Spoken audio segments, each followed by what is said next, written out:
appearing every time I save it. I'm like, Okay. what's happening here? Not right now. This ain't the time. Right. Okay, so we are live. Let me just check my phone. Because sometimes it does what it wants to do. It's technology. That's technology for you. Yeah. I knew it.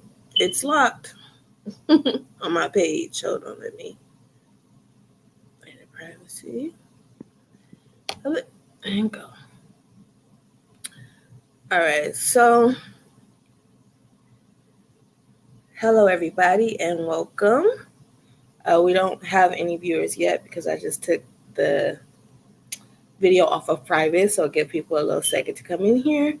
But I'm just going to introduce myself because mostly everybody knows me anyway. It's my platform. So I will just start by saying, hello, I am Shabreon Howard, aka Shabreon the Advocate. I am also a writer, filmmaker, photographer, graphic designer, all around self proclaimed creative genius. And I just love the fact that I take the things that I'm very passionate about and include it in something else that I'm passionate about, which is sickle cell advocacy, mental health advocacy. I usually try to merge the two because it does go hand in hand for the most part. Other than that, I am also the child of a sickle cell patient. My mother passed away of complications from sickle cell when I was 7 and she was 25. I'm also the mother of a beautiful set. I keep wanting to say 7, y'all, because where's the time going? It's Can fine. someone please inform me? Where is it going? Please, because I don't know. Okay, 9. She's 9. She'll be 10 this year. 9. She's 9. Okay. Hard to accept, sis. I know. That you know what? We just go breeze past that part. Um. All Mhm. right. Other than that, yeah, this is September. It's Sickle Cell Awareness Month. I'm super excited. This is just the beginning of all the panels that we have for you this month. I cannot wait. All right, y'all. So, without further ado, I would like to introduce the lovely ladies of the panel and the guests. I'm gonna let them introduce themselves while I try to figure life out with all this great technology here we have in front of us. Okay, hey everybody. My name is Shaquansia Love. I go by Kwanzaa. I'm under the weather right now, so excuse my the way I'm sounding. I am a professional makeup artist, licensed esthetician, practice in Pensacola, Florida, the surrounding area. I'm a sickle cell warrior. My kids have all four of my kids have the trait. Um, what else?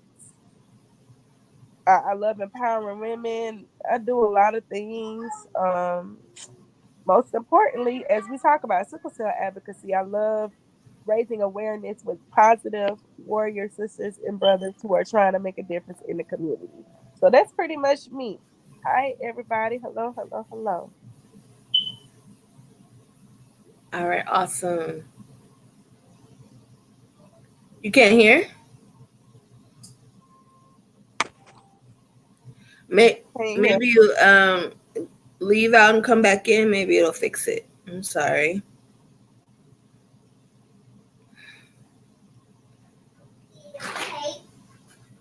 Hey. All right now. Okay, y'all. So, hey, listen. I need a second. It's not that I'm not prepared. No, It's it's that technology 10 minutes and I wasn't prepared for me. ain't, Okay? it ain't So doing, it ain't giving what it's supposed to be giving. it ain't. It's not giving me what it's supposed to have gave. Okay? And so now it's put me in the spot to have to multitask.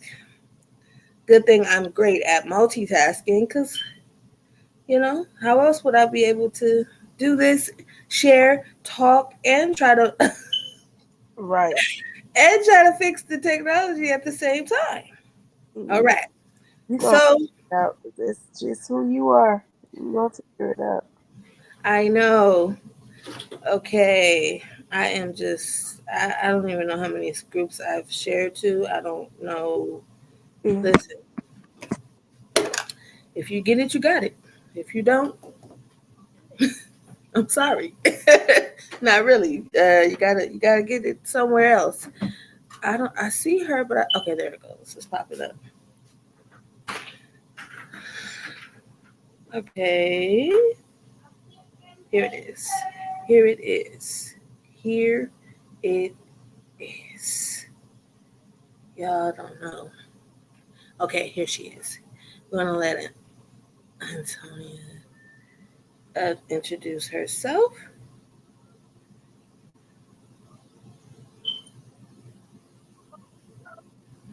Can you hear now?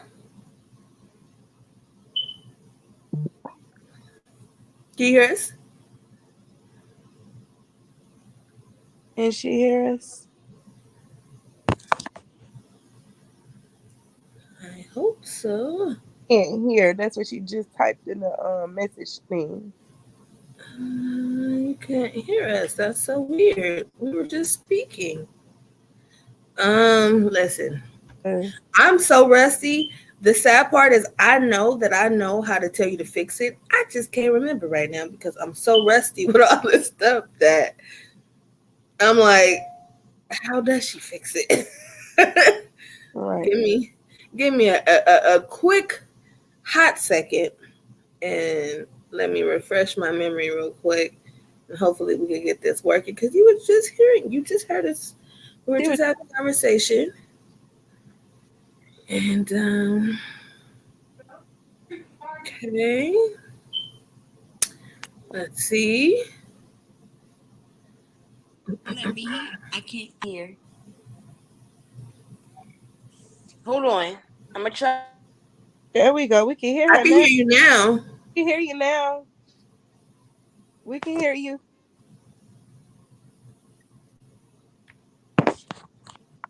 Let's see.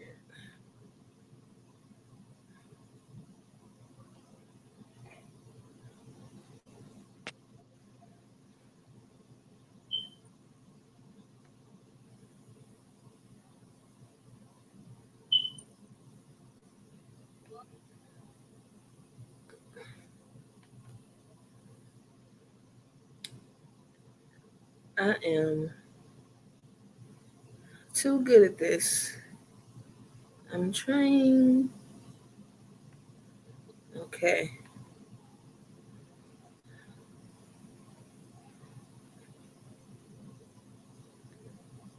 Let me see.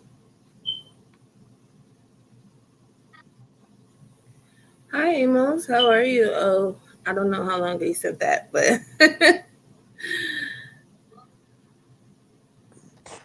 hopefully she'll join us soon. I, however, have managed to get the presentation on here. So, hey, something is working out at least. All right, here we go. Are you able to see that, sis? Yeah, I can see the presentation. That's what it is, right? Welcome Women's Panel. Yes, it is. That's it. All right. Okay. Let's see. All right. Yeah, it is also showing up online. I just had to make sure for that as well. Okay. Listen. Let's give her a little bit longer to come back before we get started, and then we can start. I'm so excited about this. I'm like, Yeah. Shauna, I gotta try to keep my cool. Everyone who couldn't be here, I'm sure, will have the chance to participate in And the. yeah. Hmm? I said should they be able to be on the other panel.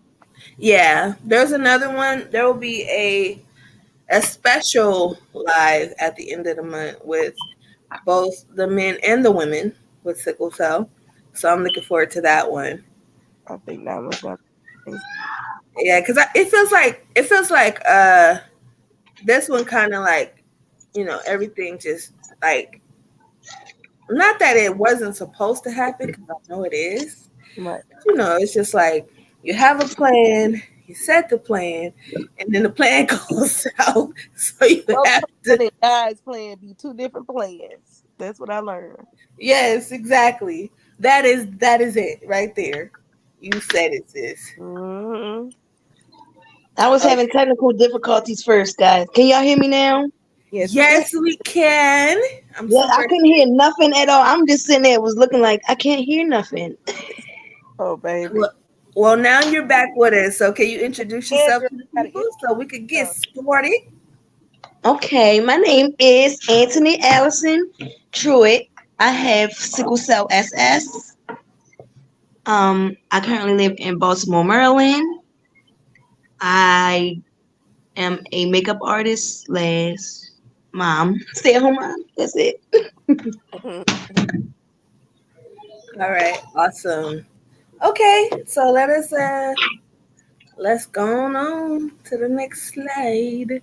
We just introduced ourselves. Okay, so what is your why, ladies? When I ask that, is when it comes to sickle cell awareness and advocacy, I know, of course, we have a why because this is something that we are personally affected by. But like for me, right, my why is more so, if I'm being very specific about my why, it's the fact that when my mother died when I was young, I had tons of memories with her, of course, but when you get older, you start to forget a lot, and not that I want to forget my mom, but it happens. And so, of course, we have lots of pictures. I wish we had more video footage. So that's something that I wish we had together more of. And also, I truly wish that some of the things I like, questions I have, and I didn't know to ask when I was younger, now that I know to ask, I can't ask her anymore. So, knowing those things, it kind of fueled me to just lay down a blueprint for my daughter, and for her to always have something to refer back to on just about, well, we're not gonna say every subject, but I would say a ton of subjects, especially when it comes to how I deal with this illness, and why I'm so motivated and why I do the things that I do in this community. uh, I have lots of footage with her. I have tons of projects just because I want to make sure I appreciate not just myself, but other people who are artistic and creative and want to create change just the same as I do. So, Right. if I had to sum my why up, it would be because I wanted to leave a bigger legacy for my daughter, for her to refer back to after I'm no longer here. Even when I am, and I just probably don't feel like talking about the same thing or something, I'd be like, I got a video about that, right? Right. Right. So that's my why. Uh, so like, if you want to jump in and talk about your why, it's perfectly fine. Fix my stuff over there that you knocked down. Um, I'll go first. My why is because um I grew up in Baltimore, so I seen like different things happen. So my why was like going to the hospital and seeing other people with sickle cell, and how like we all was going through the same thing, but we didn't know why. You get what I'm saying? That And is because at the time when we were growing up, a lot of things weren't as open or available for us like it is now, right. because of different stuff. And then us, like even us that has it, not knowing why. You get what I'm saying? I always wanted to know why this, why that happened. I always question a question. I don't know why, if you could understand, but I just I always wanted to be able to explain to like my kids like what's going on, what they should look out for. You know what I'm saying? Wanting to explain to them what my parents couldn't explain to me because they didn't even know that they had. Like my mom had the trait. She didn't even know she had the trait until after I was born. So, and then seeing different people around the world not having adequate care, and we being, how should I say, like pushed to the back burner because it's an African American disease. You know what I'm saying? So I wanted to get out there like cancer, us having more commercials. Like it was last year when I seen our first commercial, and then it was like a kick in the butt because okay, yeah, now more and more people of different, races are getting it, but it was always a our disease. You know what I'm saying? So it wasn't no commercials, but when I seen it, it was of course a Caucasian person on right there on the commercial. So it was just like giving the awareness. I want it to be seeped in people's heads to, our face, you get what I'm saying, like something for us, and letting them know why we go through it, and everything, just different stuff Okay. to Okay. sum it up. You ready for your answer? Yeah. Hold on, y'all. Hold on. Okay.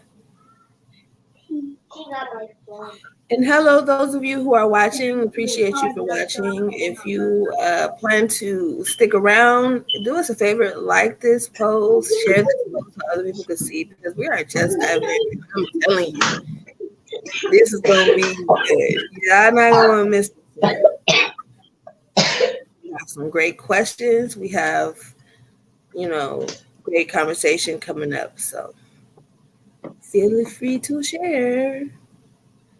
Make sure you like, and if you're on YouTube, subscribe to the channel.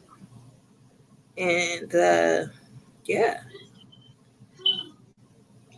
Okay, so another question I see is when did you decide to advocate for sickle cell? Have you ever Mm-mm. felt like quitting? Why or why not? I'm back. I'm sorry. Mommy mode had to kick in, y'all. I couldn't withhold any longer. I was trying. And I couldn't. Sorry. It's okay. It's okay. Sorry. I'm like, I know I hear all that going on. They know I'm live right now. This all I kept saying in my head. Like, I felt the same way. Nyla, I was outside, right outside the door, tripping, and I'm like, please don't make me have to get up. But then she like calmed down. I'm like, okay. I'm like, And I'm listen, so I think we all going through it because you don't hear my two in the background. They I'm like, look, y'all, they sound like they was fighting. That's why I was like, hold on. Are they like that was my two. Yeah, they ready to eat over the phone. I'm like, oh my gosh. right? All I had to do was just do the look though. I just told y'all. You know it. You know it. That look is woo, Because y'all, come I'm in seeing y'all handy, all in don't my it? face. Like Shay probably sound like something wrong. Let her go. Yeah. Like I got it Let me- out. I'll keep the ball rolling. I got you. But the crazy, I explained to them, mommy got it is going on like doing this. Can y'all please be quiet? Right. It's like soon they was quiet. Soon as I get on live, now they want to be in there fighting. Same Oh no, here. we just playing wrestling and It's okay. I Y'all got supposed to you. be helping me right now. Y'all been taking care of mommy while and now y'all want to cut up while I'm live. Y'all was quiet all the time and all I'm hearing is oh Jesus. But okay, let me answer the question for these folks saying we don't know what we doing or talking about it. Okay, so my why is like sis was saying, a lot of people when I tell them about sickle cell, they be looking like crazy in the face, like, what is that? And it's been so many years it's been around, but it just seemed like to me because like she the whole black people having it, I feel like because it's been boxed in so long, it's now time for us to scream out loud with it. There's no reason why people keep asking these same questions of what is that? Is it contagious? Is it this? Is it right. that? You know what I'm saying? And it's like, If you touch me, am I gonna get it? right. So it's just like for me, that's why to raise awareness for real, like people know the details of this. No, you can't pass it. How to go get tested. That's my why, as well as teaching my children so that when they get older, they're not passing this because it's something that can be stopped. We just got to stop it with the awareness. There's no Mm, reason why sickle cell should just keep going and going and going and going unless the awareness is not as loud as we need it to be. So if Right. anything of my legacy is to get it where it's global, just like all the other illnesses, and I don't want to give no other illness no shine because it's our month. But all these Right. businesses that get that recognition, the money and all this stuff, we're just as important too. You know what I'm saying? So what Right. I could do on my end with me living with it is my why to explain to people the importance. We're just as important. The illness just as important. And we deserve the same funding and everything for sickle cell. So that's my why. okay. So yeah. All right. Just to kind of go back and answer those couple of questions that I tried to save us a little time with. Uh, I started my advocacy journey. Well, honestly, I started my advocacy journey when I was 18, if I'm being honest, Okay. because I actually was in high school. I was 17. I'm sorry. I was 17. I had this big senior project and I just didn't want to do it about anything else because, like you ladies talked about, how there was no education. I was tired of always explaining to my teachers, staff, faculty, kids, everybody what sickle cell was. So I decided to do a 10-page paper, research paper on sickle cell, and also, You sound like me. and also I did that was my first documentary I did was on older women living with sickle cell because I kept getting told that I wouldn't live past 50 and all these other things, and it was just like, bet, let me find somebody who has sickle cell, women with sickle cell living past 50, Mm. and I did, and I interviewed them, and it was amazing. It was a great experience, and from there, I just dabbled here and there, but I really took it as serious as I take it now in 2016, and I haven't really looked back since. Have I felt like quitting? Yes. Hmm. Good. Don't get me started. Yes, The I you see the eye? Do you have. see the eye? What? I have felt like quitting, but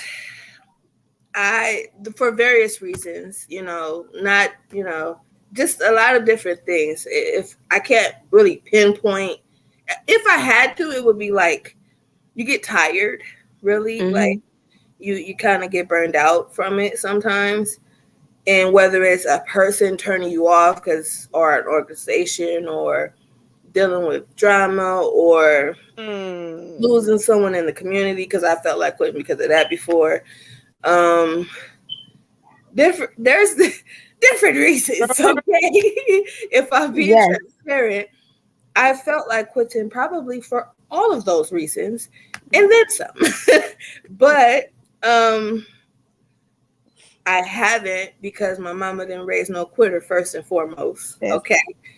First, Right. let's just say that. And then secondly, I it's too important.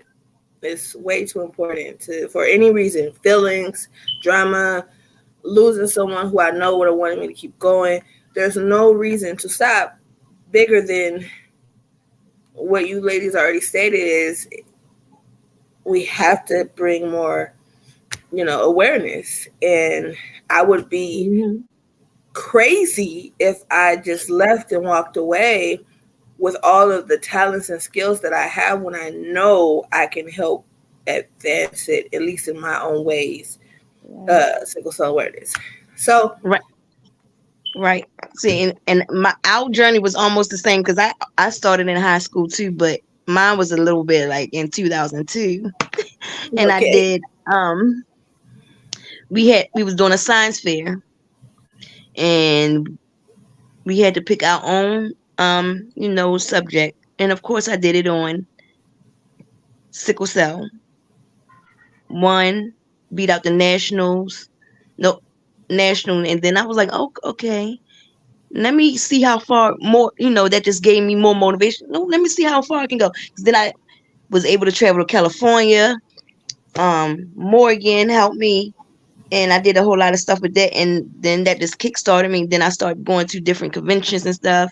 But then little bump in the road where I had to be incarcerated. So that's when I felt like giving up. Like, man, it just everything that's happening at one time. Then it was like, and there you wasn't getting no care. So it was just like, F it. And it was just like a bell went off one day. Was like, no, you can't give up because you're not going to be in here forever.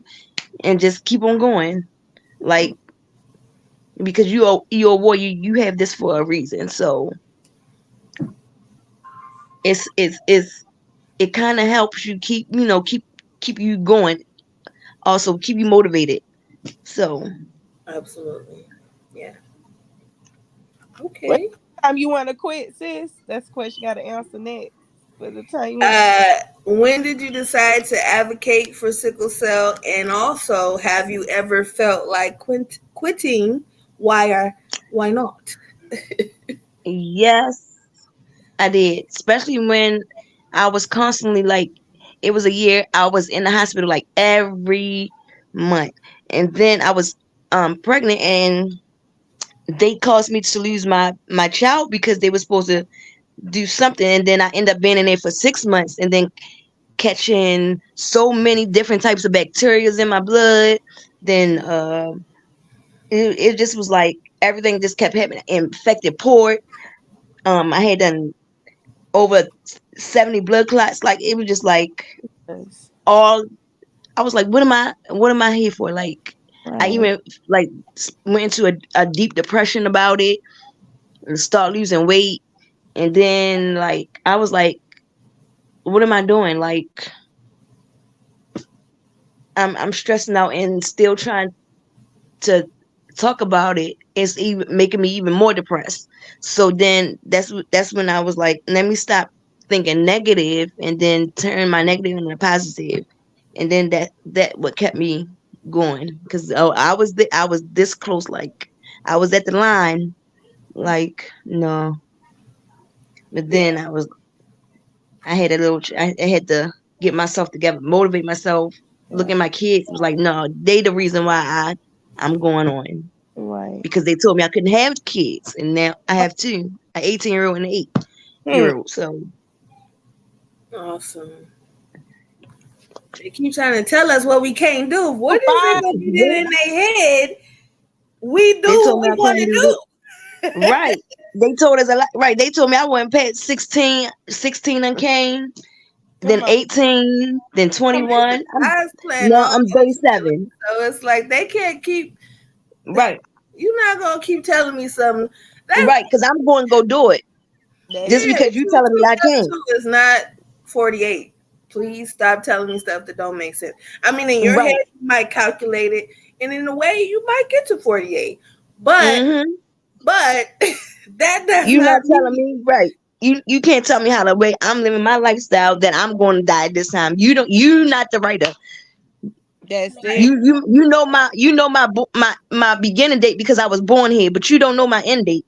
So you That's can't tell me when I'm going to die. okay. And then to me, I'm never going to die. So therefore, oh. First of all, I said it before, I said again, legends never die. And right, whether we know it or not, we are building a legacy for advocates to come, for women who have sickle cell, little kids who have sickle cell, to look and say, you know what? Okay, they took it this far. Let's go further. Let's see what we can do from there. And that's our legacy that we're leaving. And we're not even we don't do it for those reasons, but ultimately that's what it's going to end up being. Just like right. that came before us. So hmm yes, And for the people that's afterwards, because they're going to need him, their care probably be more advanced than what we got now. Because in my Right. lifetime, we just finally getting a sickle cell clinic. So yeah, yeah. Is Police, wow. no sickle cell, child. We ain't got no pain clinic, no nothing. You said what, sis? I can hear you. We got no pain clinic, no sickle cell clinic, nothing here in Pensacola. And Oh, see, that's what I've been trying to help, like, get more sickle cell clinics in different states, other than just because, of course, they have it in Maryland because John Hopkins is here. Right. That's the best hospital in the world. So of course, with I was part of helping open up the sickle cell clinic. I was one of their first patients, like Right. literally. So because I kept beating the streets, kept beating them. Like, listen, y'all going to have to do something because it was one incident they left me in the emergency room for over 24 hours, and then they went bad. So that's what caused them to you know put a ball rolling, and I kept running my mouth. I kept talking. wow. Hey, that's awareness. That is what awareness is. Yeah. Putting action to it, not doing it for bad reasons, but for a reason to make a difference. Mm-hmm. Young Hmm. nowadays be so jacked up, and Shay I already know where I'm going with that. Motives be all jacked up, trying to get famous and stuff. Don't make me. What, what, what time is it? Okay. Okay, I'm finna answer the question. All right. So advocacy started for me seriously back in 2000 and I want to say 13. Well, I'll say I wrote my first paper on sickle cell in college. The the question for the paper was what do you describe having victory in? So then that's when I explained to my college professor what sickle cell was, all the things I went through, whatever, whatever. And he ended up actually using my paper for a some series or something they had did on medical illnesses and stuff like that because he said he never heard of sickle cell. There we And go. that's The lie. crazy. Never heard of it. And he said it was one of the best papers he've ever read in his life because to hear somebody overcome so many things and then give up, he said I couldn't imagine their shoes. I would have probably wanted to unalive myself if that was me. And I was like, wow. And that was Right. what sparked me into wanting to get in more into talking about sickle cell when I did that paper. And then in 2000, what, 14, 15, getting online, makeup, sickle cell, don't want to get into the details, was with a group of people raising awareness and stuff and got burnt by those group of people, just being transparent and shied away back from sickle cell. And then God had to remind me, you're not doing it for people, you're doing it for me and for those that are coming after you.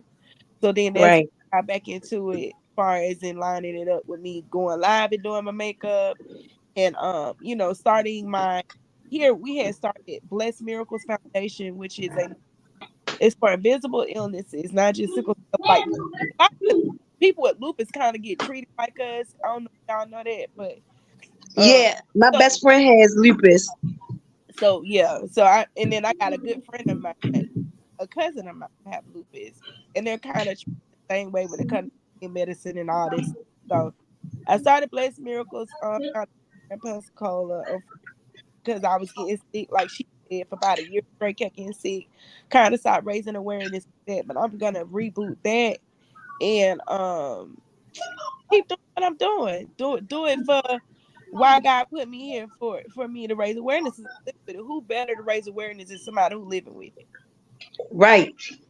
And firsthand. So, that's exactly right. far as- like she said, as far as quitting, I wanted to quit. That situation happened, Shay, which you know about. We talked about that in detail, and then I want to say in 2018 when I got pregnant with my son, he almost took me out of here. And I was like, Lord, I know you ain't I didn't have this worked out. I know you ain't brought me this far for the baby I've been wanting to get me up out of here. And God had to remind me, no, you gonna get through this. You gonna be able to tell the story about your son and you. So now he's here, 4 years old, thriving, slowly but surely, and then I'm here. So I made in my mind I never quit. We all have moments in life where trials kind of get us down, but the key is not staying down; it's getting back up. So Right. get back up. Right. I like that. Yes, yes, sis. Get They back. call me the comeback kid, okay? Because I always come back. That that right there. So, Telling you. and that's Also, why I love connecting with positive warriors that their motives are pure and they're doing things in the right manner. Because our whys be kind of close and similar, and, mhm, and we know it's bigger than us, and that's why we keep striving and keep going regardless of what comes against us. Because right. right. it's bigger. Mm-hmm. Than something. Like you said, Shay, a legacy that we have to leave behind for others to pick up the torch and carry it. Mhm. Right. Awesome. And you know another reason why I did it because I used to watch different stuff like documentaries on um people with sickle cell in Africa, Right, and that used to like hurt me to my soul because we had the same thing, and the way they get treated is it's crazy. Like they don't even have the care. Like they just getting a clinic over in Nigeria. You know what I'm saying? So doing that to help, spread the awareness around the world would help out a lot of other people. Not just me. right. People that's in situations where they can't get care like we can. That's Absolutely. it. That's it, sis. And also because I know that I got high expectations for myself. Like I put a lot of pressure on myself, and not because I feel like I gotta be perfect for anybody, Right, but because I expect myself. I expect the best from me at all times about everything. So Right. when it comes to being a sickle cell patient, I expect the best for myself to the point of I know that someone could be helped by my example that I'm leaving. You know what I'm saying? Like just the things that I do or don't do to live a better life, that I don't have to deal with certain things I wish I knew then that I know now, that right. I can say, hey, you Right. Don't do that. you know. Right. Because I had a nurse.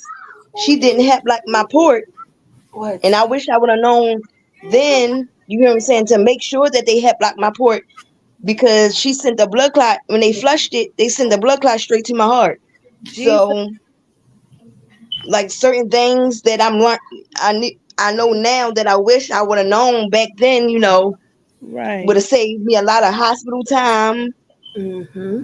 Being in the hospital like now since I've been doing like herbal medications and stuff, not taking their medication. Right. I haven't been in the hospital since 2019. You better do the darn thing. Okay. So That's why I ain't want to go. I yes, ain't want to go this weekend. I'm honest. listen, I'm dead serious. Since I got like I'm not saying I don't get the medication unless like I'm having a real if I'm in real bad pain, I will take the pain medicine. Right. But since I've been smoking that good old God's gift, Look at her. hallelujah, Amen. I have not Amen. been in the hospital. And they used to tell me, no, no, no, it's bad. That will keep you in the hospital What? because we're gonna kill your brain cells and stop oxygen and this, that, and the third. I've been feeling more alive smoking than when I was on morphine, Dilaudid, what Huh. else, Darquip, all of that. And I have not been in the hospital since smoking. And then I'm telling my doctor was like, well, it's been a big change because I went from going in like every month, being there for months, missing everything, to not being in there. So that's what I'm saying. I wish knowing stuff now that I wish I would have known. I would have been trying to, go provide better care for myself. Right. Right. Absolutely. All right, so our next question, this is along the lines of what we're kind of talking about. How do you handle having a debilitating illness now from when you were younger, do you find it easier now or was it easier as a child? Ooh, well, That's kind of deep a little that's, bit, right? I'm like, that's woo. kind of low. Yeah, because see, it was kind of hard as a child because not knowing why I'm in pain, not knowing what is the reason why I'm swelling like this, looking like a little oompa loompa, or why I'm so little, or why I'm always missing days. So I didn't understand why. Now it's kind of, and then it was harder for me to understand why I can't play with the other kids or go swimming or do this what Right. other people can do. You get what I'm saying? Now I understand why, Yeah, but I also didn't let it, and I used to let it stop me from doing stuff. You get what I'm saying? Now I don't because I know what precautions and stuff to take, what to do, what not to do, how to handle more manage it better than I was when I was younger. absolutely. Yeah, I would definitely say that has a lot to do with it. I would say it was easier when I was a kid because I'm not gonna lie to you all. Like as a kid, like a younger kid, I hear a lot of stories about different patients getting out of the hospital. Like that I can recall. I think I've been in the hospital one time when I was one, but I didn't Yo, go to the hospital until I was like 11 or home, I'm 12, on my own. something like that. Once I hit puberty, or when I was close to hitting puberty, Right. but I'm doing my before PhD. I'm that, not lying. I hadn't really gone to the hospital All right. often. So, although, like you said, you made a great point about just not knowing yourself, and that had a lot to do with this why I got as sick as I got when I did. Right, Right. right, Um, and I wish, like you said, I wish if I knew me then the way that I know me now, right, listen, you Right. can't tell me nothing right now. You understand me? right. And I Listen, wouldn't let the doctors talk to me the way they used to talk to me, the Say nurses. that. Say that. Say it. Tell listen. talk right in your face, like you just. It's okay to tell me I'm gonna die, or I'm gonna die Right. at this right now. Or Yeah, no, it's okay for a nurse to call me a heroin addict because I'm showing Oh, you where to access a vein, and you calling me a heroin addict because I'm showing you how to do your job. mm, you know what's? Can I just to add something to what you just said right now?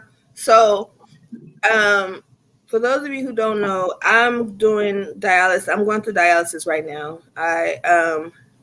I'm officially on the kidney transplant list, but I wanted to just say this part. I had to do a mapping of my veins the other day, and Mm-hmm. so the ironic thing I just want to say is you know what you know about yourself Right, for a reason. right, Whether you feel it or you just know, right? Whether it's okay, I know that I've been getting these parts of my veins for so long, that doesn't work that way anymore.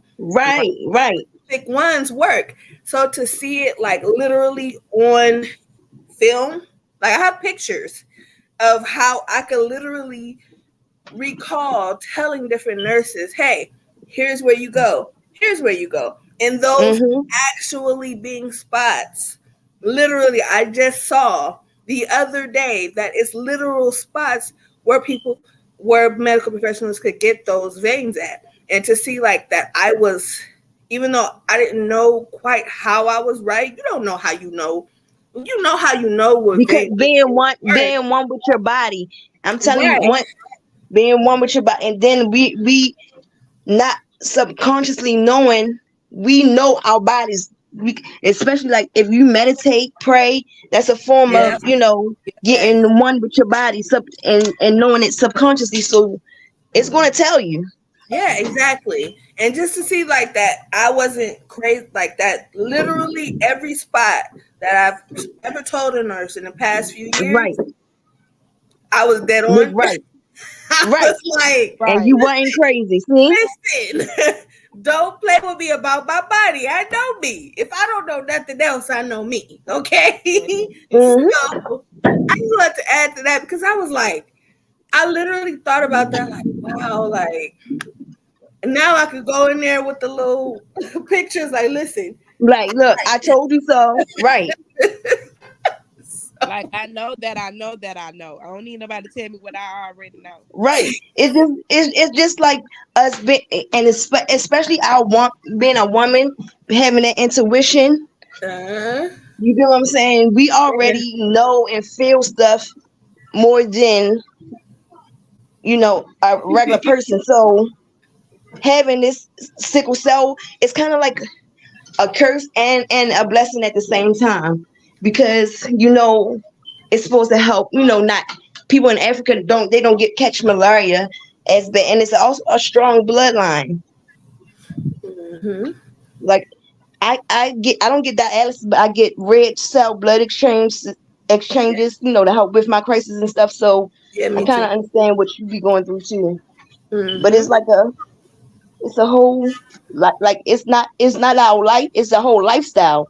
So that's how we know more and can feel more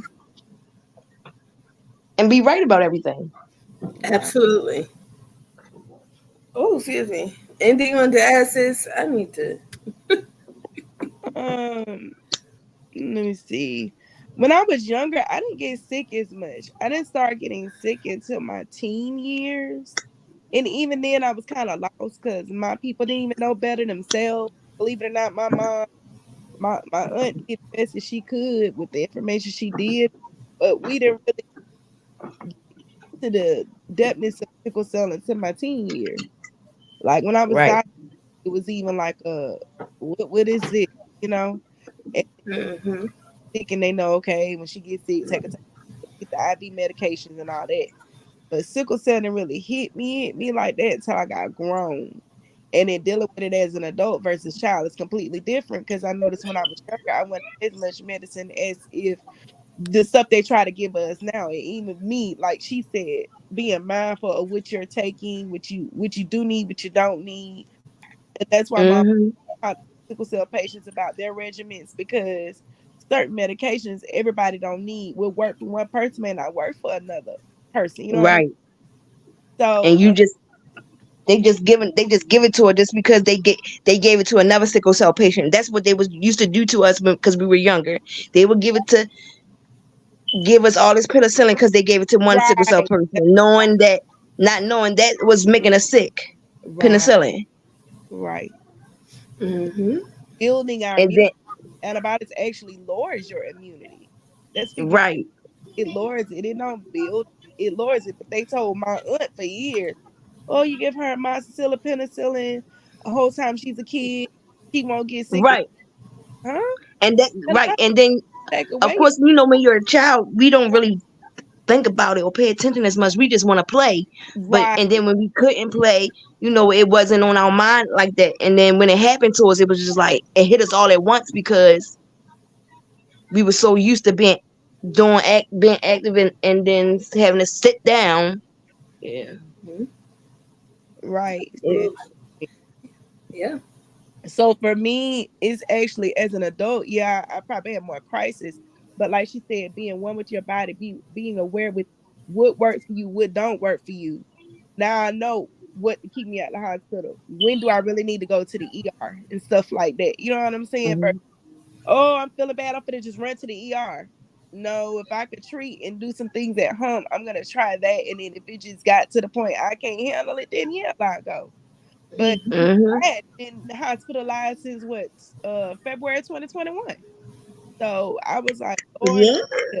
yeah, I'm saying, Lord, if I can help it, baby, y'all ain't gonna lie, y'all. Yes, I was so tempted to go. Like, no, Kwanzaa, pray, keep praying and drinking your water and eating your fruit. So I literally was eating fruit, drinking water yesterday, getting up when I could to walk around. You know what I'm saying? Eating with the immunity builder in it, elderberry, doing things to build my immune system back up. I was like, Lord, I don't want to go to no hospital, get admitted. Then my Can I whole say something about the water thing?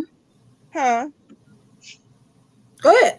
I learned that they used to tell us drink a lot of water, drink a lot of water. That's actually not good I heard that for us. really. So where? So So uh, Which one of us gonna answer that So one? Go ahead. yes. Y'all tackle it. So Because we all hit I the. was like, Oh. wait a Go minute, ahead. are My y'all bad. trying to kill me? Like I used to think like, hold on. Y'all drink all this water, drink all this water. It's actually not good. So what I started doing, juicing, natural juice I'm keeps my dead. body hydrated just as much as Yo. water. Because I'm not gonna lie, I was one of those persons. I don't drink water like that. I'm Right. not gonna lie. Right. When I do drink water, I put like lemon or lime or something in it. And it wasn't actually good. And then I noticed when once they used to give me all them fluids and stuff, I used to swell up and make my crisis worse than what it was. So Mm. then I started thinking like maybe let me stop listening to these people who got these dang on degrees and try this, try girl. So just to, I had a conversation with my doctor before. One of my doctors, one of the best doctors I ever had, just so happened to be one of the biggest assholes doctors I ever had as well. Excuse my French, but Okay. he was a great doctor, and he was one of the people that was like, he was one of the only doctors that ever told me don't just drink water because water does flush your system, and then too much of anything It's can bad. kill you. That's Too it. much of anything is bad for you. Water, Mm-hmm. anything. Okay, so it's not about just drinking water and chugging water. It's about hydrating your body and how you do that. That's what's Right, important. So, like you said, juicing, you don't have to juice. If you just like eating fruits, let me tell you something. I will eat I'm a right. a cucumber, I'll eat a bell pepper, and I will cut it up like it's some fruits and just listen. And That's it will hydrate your body. Yes. Girl, yes, I started drinking watermelon juice. Juicing watermelon. I got yes, watermelon is right here in this yes. Juice it. I'm telling you, juice it. juice. Squeeze like make juice it and you going and drink it, girl. I had the kids in here drinking it. They was like, "Man, that's better than soda. Can you make some more?" Oh, Yeah, okay. absolutely. It's This- definitely juicing is one of the best things I've ever like found for myself. And I'm not gonna lie, it's hard to stay dedicated to juicing just because It's I'm so time consuming. it is time consuming, and especially like the juicer that you it depends on the juicer you get, because I got a Mm. masticating juicer. Those one of the best ones to get because it actually chews up the fruits, veggies, all that stuff, instead of just kind of just taking the juice from it. It takes the juice from the pulp, it takes the juice from everything, and Right. it chops it down. But what I'm saying is it's a lengthy cleaning process for me, and Right. especially depending on how I'm feeling, I can't always dedicate myself to that. Now, when you have those times, I'm not above if I go to Trader Joe's and I see that they got watermelon juice with lemon in it, I'm going to get it and I'm going to drink it. If they got green juice, I'm going to. Yes. Let me tell you something. If I know I can't juice and I know I'm not feeling it, I will go and buy it That's because that is Yes. investing in my health. right. Yes. Yes. You know, hey, sue me. And see, that it goes back into I wish I would have known when I was younger That's because this. That's it. but see, and then I was going to a sickle cell camp when I was younger. So I used to go by also what things they used to do. Like they used to help us not feel like left out. We used to go be able to go swimming, but they used to take us to a heated pool. Hmm. Yeah. Um, every time we would go outside, they'd give us Gatorade instead of water. Hmm. They would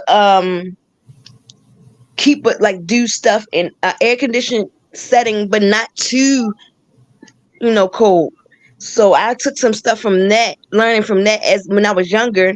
But then they closed the sickle cell camp down, so then it was like, dang, they just stopped my education again. So Oh, yeah. like it be certain things that helps, and then I think in the back of my mind like, dang, I wish I would have known this when I was younger. Maybe I wouldn't have been in the hospital or missed school so much. Right. Yeah, absolutely. But you know now, and also coconut Hmm. water. Let me tell you something. Coconut water Oh, is my kids put me that's on. next level. and don't you add some chlorophyll to that. Let me tell you, If you having low blood, low hemoglobin, get you some of that coconut water and that Chlorophyll. pure chlorophyll I'm gonna have to or get chlorella. that. Okay, I'm gonna have to get that. Mm-hmm. best thing for you, and don't just take my word for it. Just say it. Do your research yourself. Okay.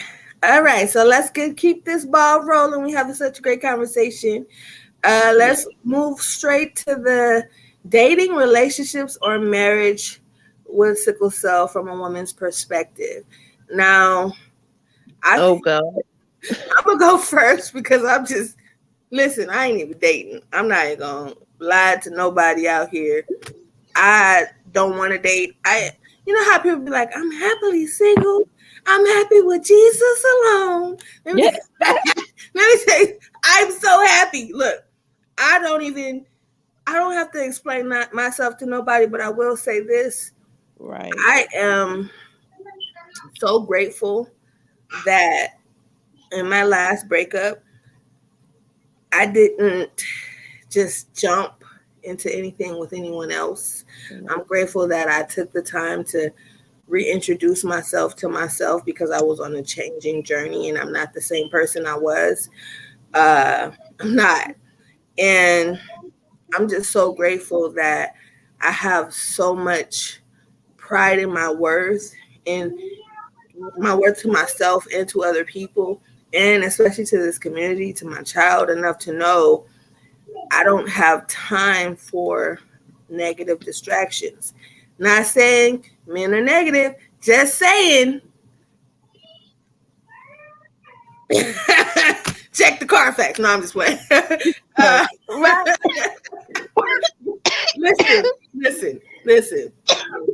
I'm not telling nobody nothing. All I'm saying is I'm happy with my position. I am not dating anyone.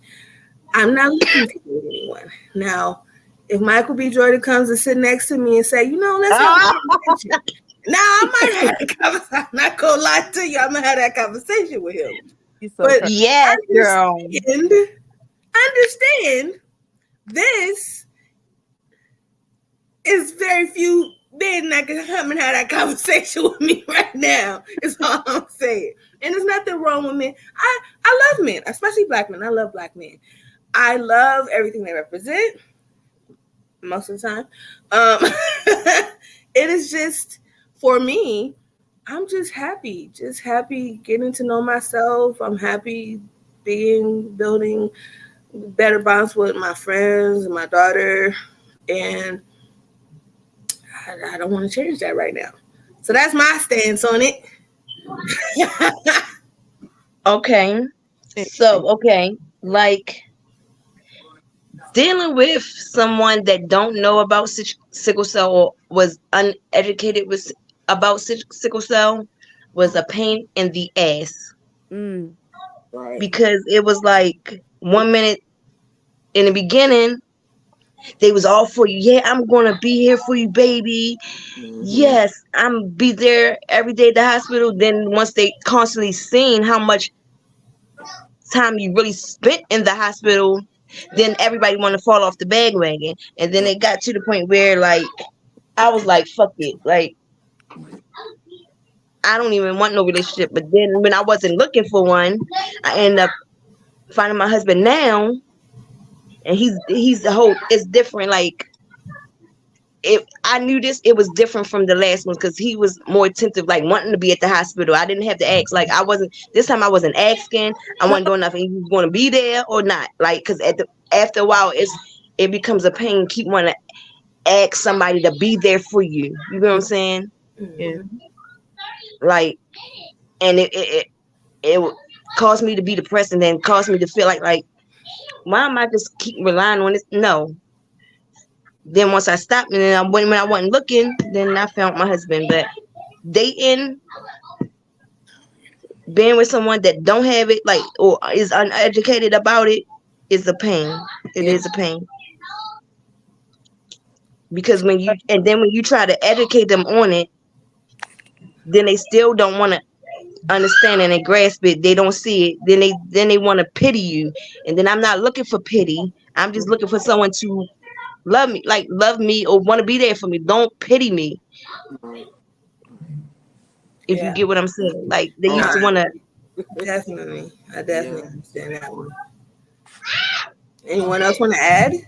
Me, I, same perspective. Like she said, I feel like when your person comes, your person is gonna want to understand what you're dealing with. And they're gonna put in the work to find out, and they're gonna join you on your path course of whatever you yeah, that you have to do. Me and my husband, this year makes 11 years we've been together. When I met him, never even heard of the disease, but he went out his way to research it, learn it. When I'm in the hospital, he by my side. Sick, he by my side. Now I get home and I know I I'm if I need you to tell you, I feel like when a man loves you and is about you, he'll put in the work with everything concerning you. So Mhm. the same thing when I was in the dating world, all the men were playing games, mind games, or if they're not aware what sickle cell is, they thinking they can get it, little childish games. And I had got to the point, like you said, got me and my mom and a single mom at the time because my oldest it was me and her. And then my husband came out of nowhere and we've been rocking ever since. So I just feel like your person is gonna come and understand everything about you and they're gonna go good, bad, and ugly with you. That's it. That's it. Yes, yes, sis. He's sick, but so yeah. Absolutely. All right. You want to add anything to the conversation, or you want us to kind of well, keep going? I'm single. I've never been married. Hi, ladies. Hi. Hi. Um, I'm 60, and I said I'm doing great at 60 with sickle cell. And as far as in the dating world, I've tried. Yeah, no, I'm working on me. Just listen, trying to stay in the earth realm, and with sickle cell, that's an everyday job. Yes, So I don't have time for foolishness. And Right. and I'm also an outreach coordinator for sickle cell. So I'm busy with other people. So I definitely, you want to have someone that's for real, that's equally yoked. And if that's they're it. not equally yoked with you, you don't need to be bothered with them. Because one of the main things I found out when I was younger with my sickle cell that will make me go into a crisis is stress. Mm-hmm. Yes. So Yes. yeah, that stress will kill you. And Absolutely. Absolutely. I have two wonderful daughters. My oldest one will be 40 in December. My youngest one sitting here next to me. She was 30 in February. So, I was just busy being a mom, raising my kid. My mom helped me because my story is a little bit different. My mom didn't even know she had a child, and I mean, as a child, I suffered with a lot of pain crisis, and they didn't know what it was until I turned about 14 years old. When I turned 14, that's when they found out I had sickle cell. So it's, my thing was just learning to take care of myself, even at a young age. You can't do this, you can't do that. And even then, dating as a young woman, you have to be careful because, people don't tell you if they got an STD or this or that. And that's one of the worst things that can happen to you. You dating somebody and they give you something and you don't even know, you know, listen, you already fighting I don't say it's a losing battle, it's an uphill battle. And so I'm content. I was talking to my daughter earlier about, dating. And so I'm good Mm-mm. where I'm at. So Get that's out. what I'm good where I'm at. But it's a Get pleasure to out. meet you all, and to join in on the panel. Sorry I'm late. I had some things I needed to take care of, but I'm great and I'm glad to be here. Absolutely. Thank you for joining us. Thank you for coming on. I appreciate you giving your Perspective. truth Hmm. Mm-hmm. because listen, hey, I, you know, and it's crazy because for a while I was like, oh, I struggle with like, oh, I just maybe I want to have, build another family and have my daughter see what it's like and all that. But truthfully, I listen, whether it happens or not, that's not up to me. I've left it up to God, right? And I'm putting it like this.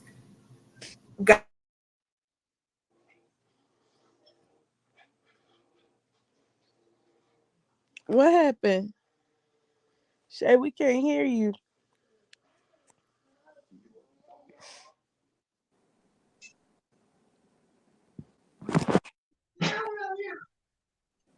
I think Yeah, they, I think it froze. yeah, it did. It did. Let's give her. Let's But see. I was saying, even in a relationship, you gotta maintain your happiness.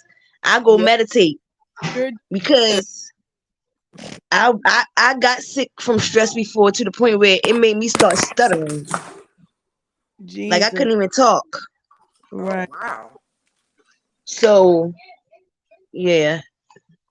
Come on, ooh, ooh. You lucky. Hold on. Let me turn my mic off. One thing my husband always say I love about him.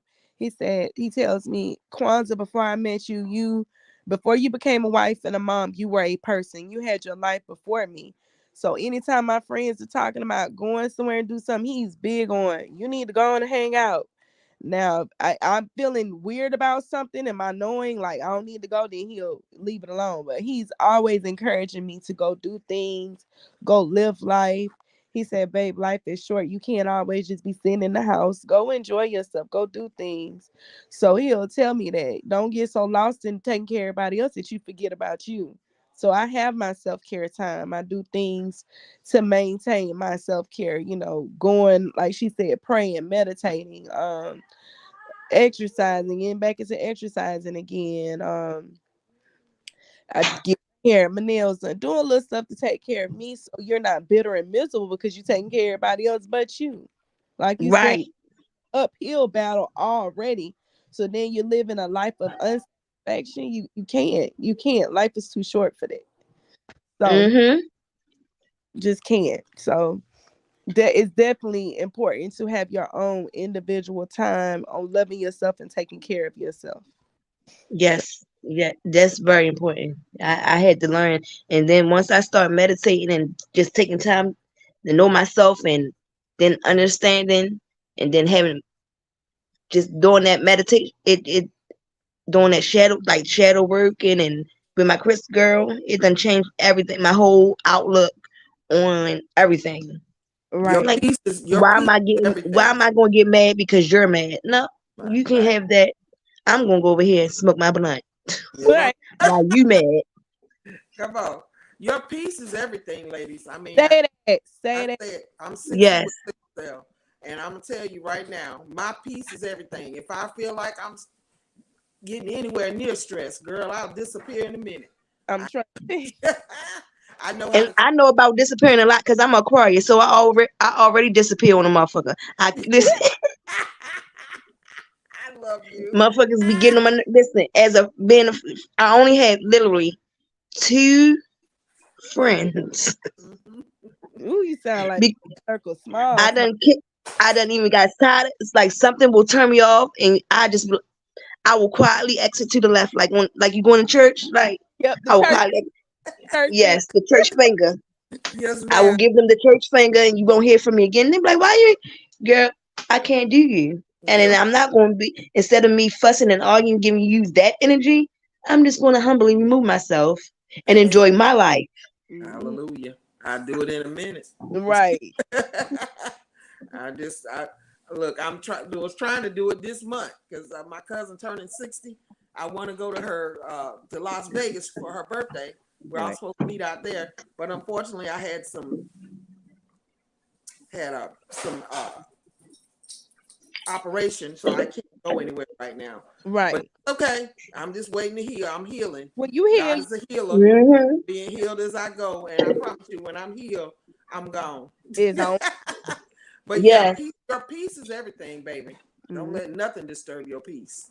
Mhm. That'll keep you I whole, had- well. And then another thing that changed my perspective on life. I going to federal prison changed my outlook on everything. Mm-hmm. Right. because I was on the outside and just been seeing that somebody can lie on you and check and just they'll go by what they say and get you in trouble Mm-hmm. really had me to thinking about a lot of stuff. Like I got locked up for conspiracy over literally he say she say What? with the fit. Yes, because they said I was this. Girl. Well, I said I so if I said I'm a millionaire, y'all gonna give me $1 million? Right.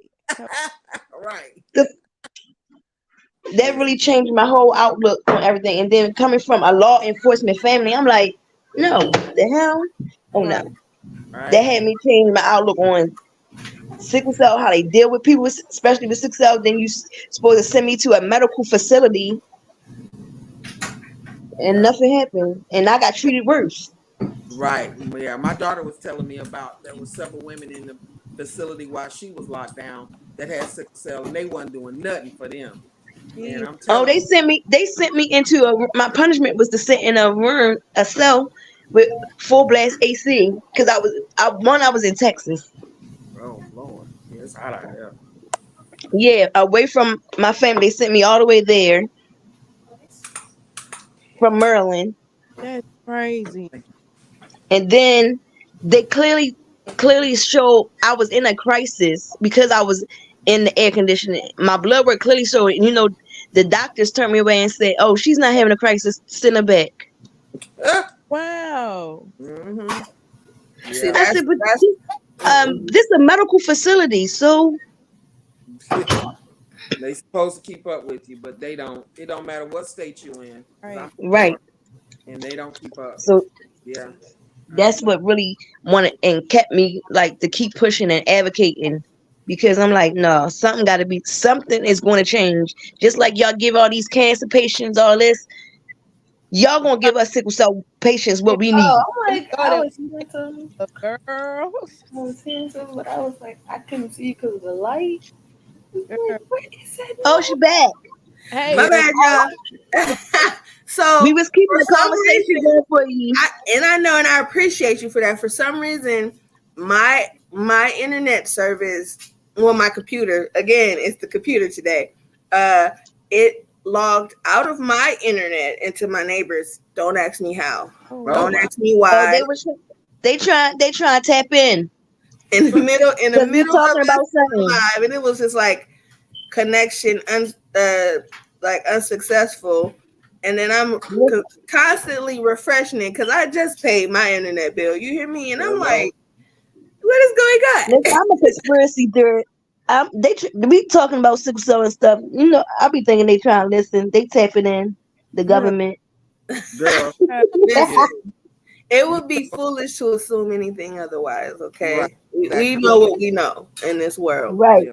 Yeah. Did you all answer that one last question? I know my stuff Yeah. cut out, I told right? that's what we was talking about. We was Individuality. how we maintain our happiness. I was telling them how I meditate, do my shadow work, light What is, work.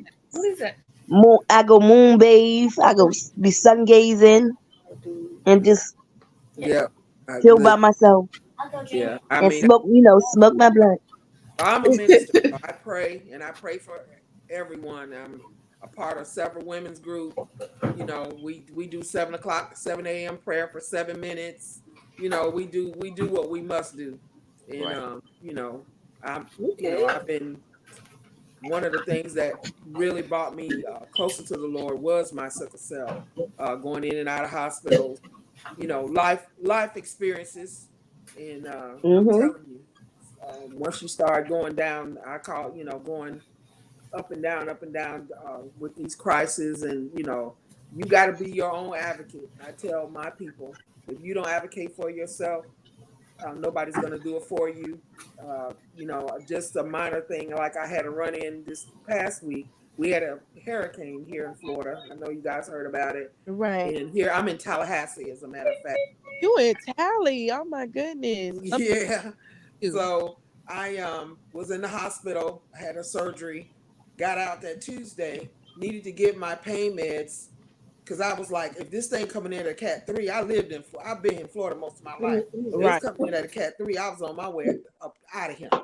So, I called Doc, hey, I need to get my meds just a few days early. Girl, they gave me the runaround. I said, you know what? I'm not going to let you all disturb my peace. God bless you all. I will Right. be all right with what I have. And we made it. Thank God we made it. We didn't have much of a storm. We had a lot of wind and a lot of rain. Right. And I'm grateful for that. But I'm telling you, like I was saying, your peace is everything. Yeah. Yes. My kids, my dog that's walking behind me, y'all see him walking back behind me. I don't let nothing disturb my peace. And I just told my daughter today, if I feel like I really want to start traveling now because I'm 60 and I'm like, I'm tired of working, tired of, I just want to do me now. So that's one of the reasons I really ain't up for dating because I don't want nobody to tell me when I can and can't go. And definitely you ain't gonna tell me how to spend my coins. I know. Of course. So yes, ma'am. I appreciate you all allowing Thank me to you. come on. Yeah, this has been great. I am really enjoying this. And anytime y'all need anything from me, just give me a holler. I'm always home most of the time. Well, I just wanted to add a little bit to what y'all was talking about. I'm an Aquarius, right? So I don't Me know. too. Usually Didn't I I just say don't, that? fall into all that, right? But let me tell you something. I like Didn't I just all I by just told myself. them, I said us Aquarius is just like that. It's I'm crazy. telling you, like, Once I we like get that spending little, time with me. Because I'm dope in here, okay? I like saying, hey, yes, Shay, how are you? I'm good. And I could sit here, I could write for hours, I can read for hours, I can, do what I do best, whether it's I meditating, just, whether it's praying. yes, I I, have yeah, no problem. crazy. Don't get me wrong. I'm a people person.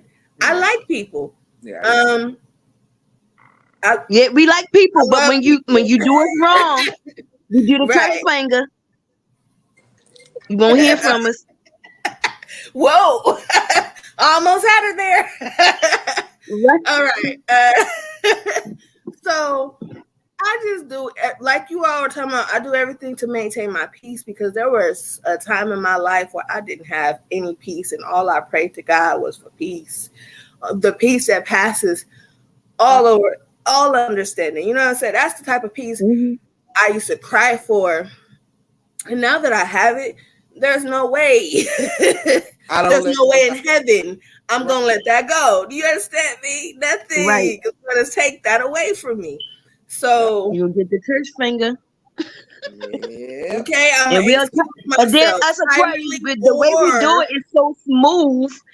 It's so smooth. We do it in the most respectful way Right. possible. And then you be looking like way down the line, like, well, hold up, where Antonia at? She been gone. I'm still here. I just left y'all crazy. I can't do it. Right. Right. I Right. see y'all, but That's church it. finger, I gotta remove myself. Absolutely. Like I will we holler in a second. right, and we're more loners anyway. Us Aquarius, we're loners, and we tap into more to our creative side, especially more when we're alone. Like Yeah, Right. it just Right. be yeah. something. Absolutely. Yeah. And Listen, you know what? hey, I'm an only child. So me Oh, too. my kids tease me all the time about, mama, you love being by yourself and blah blah blah. Girl, I listen. When I moved to Florida, because I'm from Chicago originally, and met all my cousins, I had to get used to them Negroes. I'm just being real. Because you ain't used to all these people in your space. right. Right.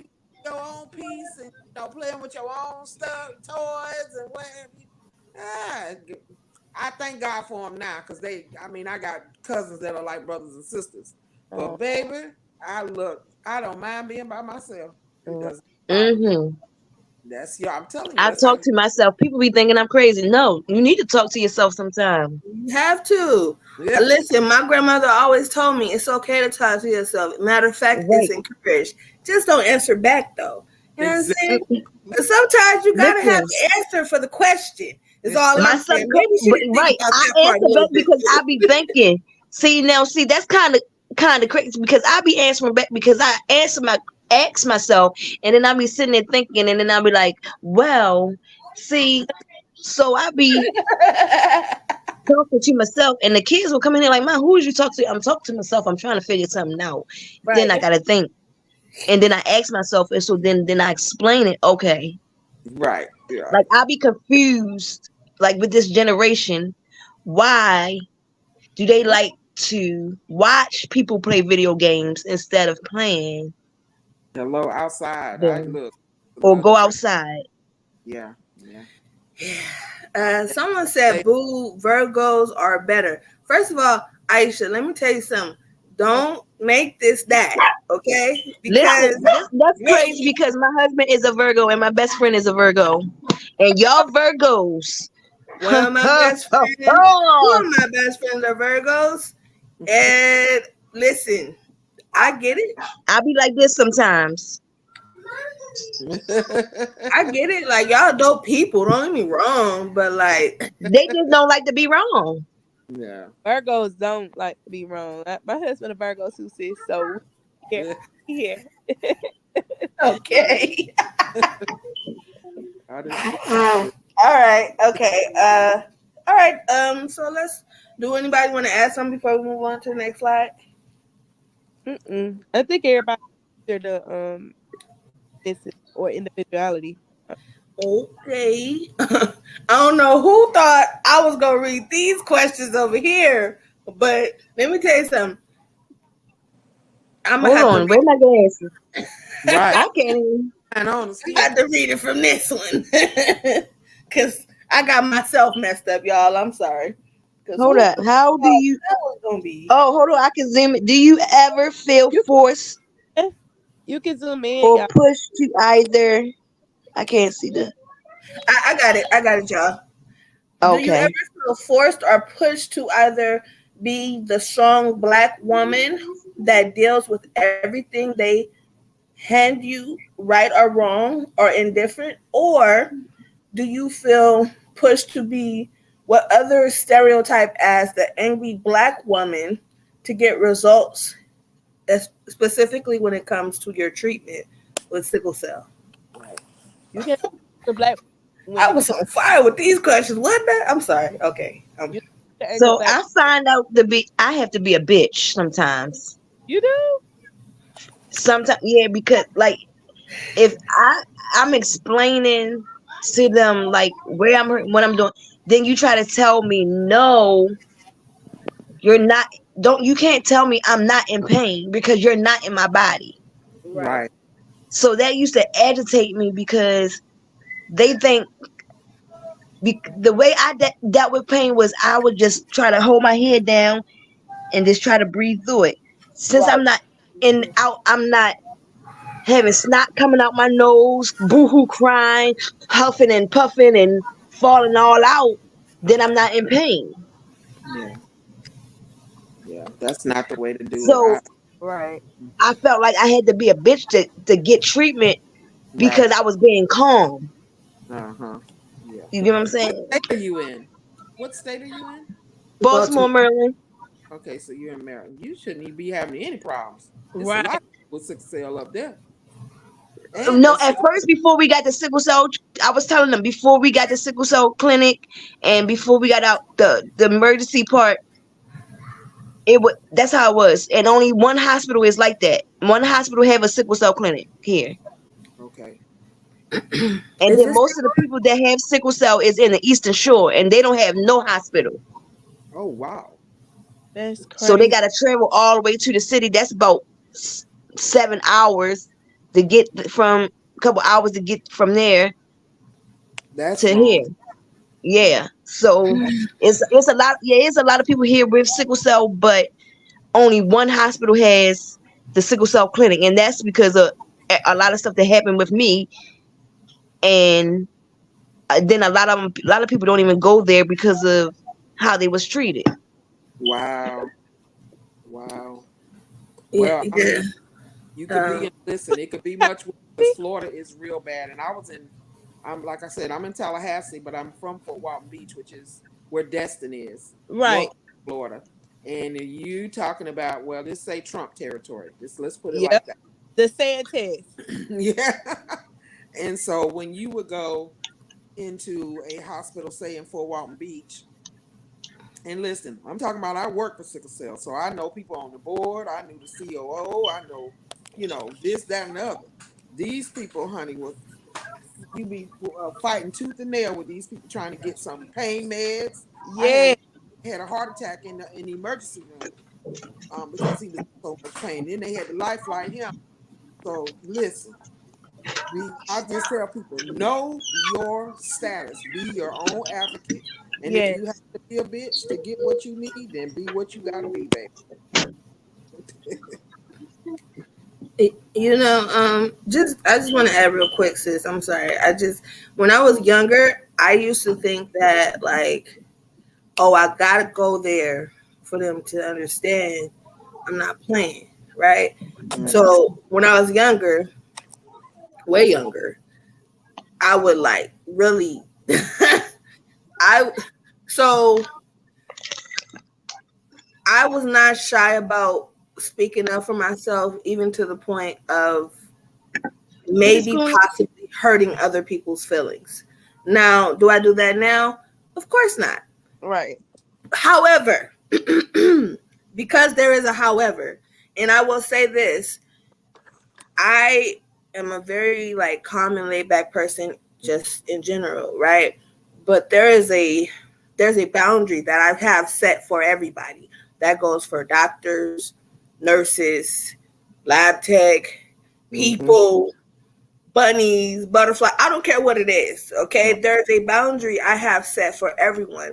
And once you continuously push that boundary, especially if I set it and I let you know that that's a boundary of mine, and Mm-hmm. I let you know, and I'm trying to be as compromising as possible, and I'm trying to be that logical thinker that I naturally am, and I keep feeling prevented from that. Well, then there's another switch, and there's another side, and I also call it my alter ego. Her name is Bree. Um, Mm. Listen, I if get it. you ask for Bree, she will come. That's all Yep. I gotta say. And Right. when Bree comes, It's a wrap. ain't nothing I can do. Hands up. I can't do that for you. So if you feel like that is I'm the angry black woman, I know that that's not who I am, like within myself, Right. and I don't let anybody place me in any type of boxes to That's it. begin with. So whether a person is like, oh, angry black woman, here she is. Listen, that's the you that you have brought me to. That's where you put me. That's where you Mm-hmm. place me, Mm-hmm. depending on how you have dealt with me. Just Okay. like there are people in this world who will say to anybody, who will say, "Oh, Shabreon's a magnificent person. She's lovely.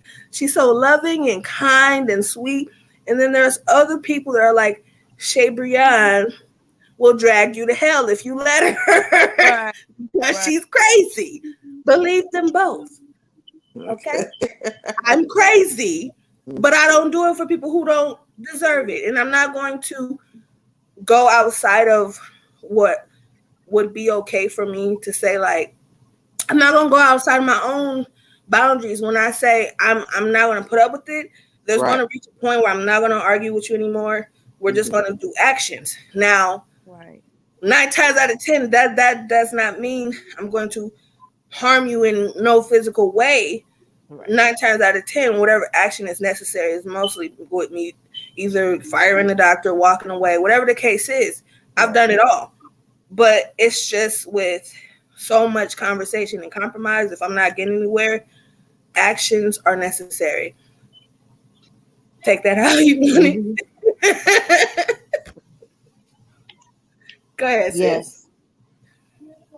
I know for me, I've learned well here where I'm at, and it's because I try to stick with the same hospital, the same people, so I don't have to go through all that craziness. And what be crazy is when I am admitted, I know for me when I get in a pain crisis, if I get upset, it gets worse. So if a doctor or nurse or somebody is not doing what I need them to do, I'm gonna fire them. It's no discussion. And I need who's over them. And then it's sad because now when I'm in the hospital, they'll say, "Oh, Shaquan's so sweet. She don't cuss and fuss like the other people." So I don't want to be the stereotypical. I didn't cuss everybody out, so now they don't even want to give me the proper care because of what they heard about me through the hospital. Get what I'm saying? Mm. Mm-hmm. If we don't have a lot of people that care for sickle cell around here like that. And then for me to go in there and act the tail and expect to get some type of resolution, no. You don't do what I need you to do, I'm gonna fire you. And then who's over you or who I need to get to. And my folks, when I tell you they're gonna come to back for me, my aunt and everybody, they gonna cut up. My aunt that got put out by the security over me. But we got to do to get done. They don't want me to get worked up though, so I don't get the bad care. Right. Yeah. So, that's what I had to learn. And every time I meet, especially new nurses, never had me. Oh, I just love how you can come in here cussing and fussing at me. I said, well, dang, is everybody at sickle cell doing that? God, no, it shouldn't be a. This the first black woman I met that ain't cussing and fussing me out. That shouldn't be so.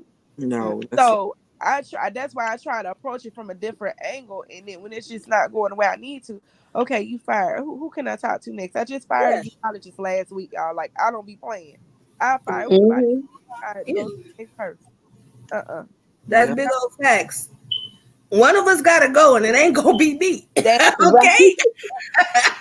That's it. so listen. Right. I want done. Have a blessed But life. This relationship was good while it lasted. On to the next. Right. Absolutely. And but again, see, now that I'm older, I'm not gonna curse. I'm not gonna listen. right. One time, so the last time I went to the hospital in Texas, I got this doctor who his hands were like all messed up, and he tried to give me a very low dose of uh my pain meds, and he saw like my labs were crazy. Okay, so obviously I needed, and not only that, but my doctor had orders already, so all he had to do was follow the The order, order. right? Mm-hmm. So he comes in, he's like, I'm gonna make you wait until tomorrow morning till your doctor could come in and change what I have. And then also tells me you're not in pain, you don't know pain. Shows me his hands and say this is pain. So in that moment, right, I was at an What? impasse because I felt like I was being punked a little bit because I was like, See that go that it's you real. don't know pain. No, sir, you don't know pain. Like you don't know pain. You don't know what blood your whole body is clotting. That's what it is. Right. Right. Yeah, I'm not gonna lie, instantly he pissed me off. And it was like I'm a very understanding person, and I really try to look at life from other people's perspectives a lot, whether it's doctors, whether it's anybody, you know. And for it to have been like he's showing me his hands, I said, I don't care about your hands. You don't care about my pain. So why should I care about yours? Hello. And to this day, do I feel bad for telling him Nope. No, Mm. because No. that's not what he was a doctor. He was not supposed to tell No. And see, I had to learn to stop. I mean, I empathize with people, you. Hmm. but I had to learn to not empathize with people that don't empathize with me. Because for you to sit here and look in my face and you can tell I'm in pain, but you tell me I'm not in pain, you're not going to do this for me. And I'm then balling, and then I'm doing it extra, giving myself more of a pain crisis because now I'm really upset because you're telling me I'm not in pain and you're not going to help me. Like that? Right. that's Yeah, why that I definitely. start looking like Uh, that's what when I start acting. No, you're not going to tell me I'm not in pain, man. yeah, so You of don't know course what he pain got a is. different me than everyone else, even in that whole entire visit got. Like he got Right. breathe. He instantly asked for breathe. He got her. Whereas everybody else, I was still, even people, even in the church nurse that came in right after, I was still very respectful. I still, you know what I'm saying? So I don't take out what other people do to me on other medical staff. That's And I fired him that night, like that second. He really thought he was going to do something. To who? Not right. to me. So I was just like, within an hour, I was okay. And I had already had a different doctor who had me before, who knew I'm not going to play. You guys have the orders. We don't have to talk about anything. It's there. Exactly. So again, uh, I'm willing to compromise for the most part, but the person that you ask for is on you for Right. the most part. Right. No, I'm not gonna go giving that energy out to everybody because everybody Right. don't deserve that energy. That's right. But if you ask for it one too many times, or if you come straight on like, then Mm-hmm. I'm not gonna feel bad. Do I feel bad to this day for telling him I don't care about his pain? No, I will tell that man again. I Mhm. don't listen live in front of whoever's watching. I just want to say this real quick. I don't care about his pain. And if he ever watches this again, if he ever comes across this video, I want him to know, yes, I'm talking to you. I don't care. Mhm. That's Right. Yeah, he definitely came at you in the wrong vein, and yeah. very Yeah. much so. And you were right. You told him just right.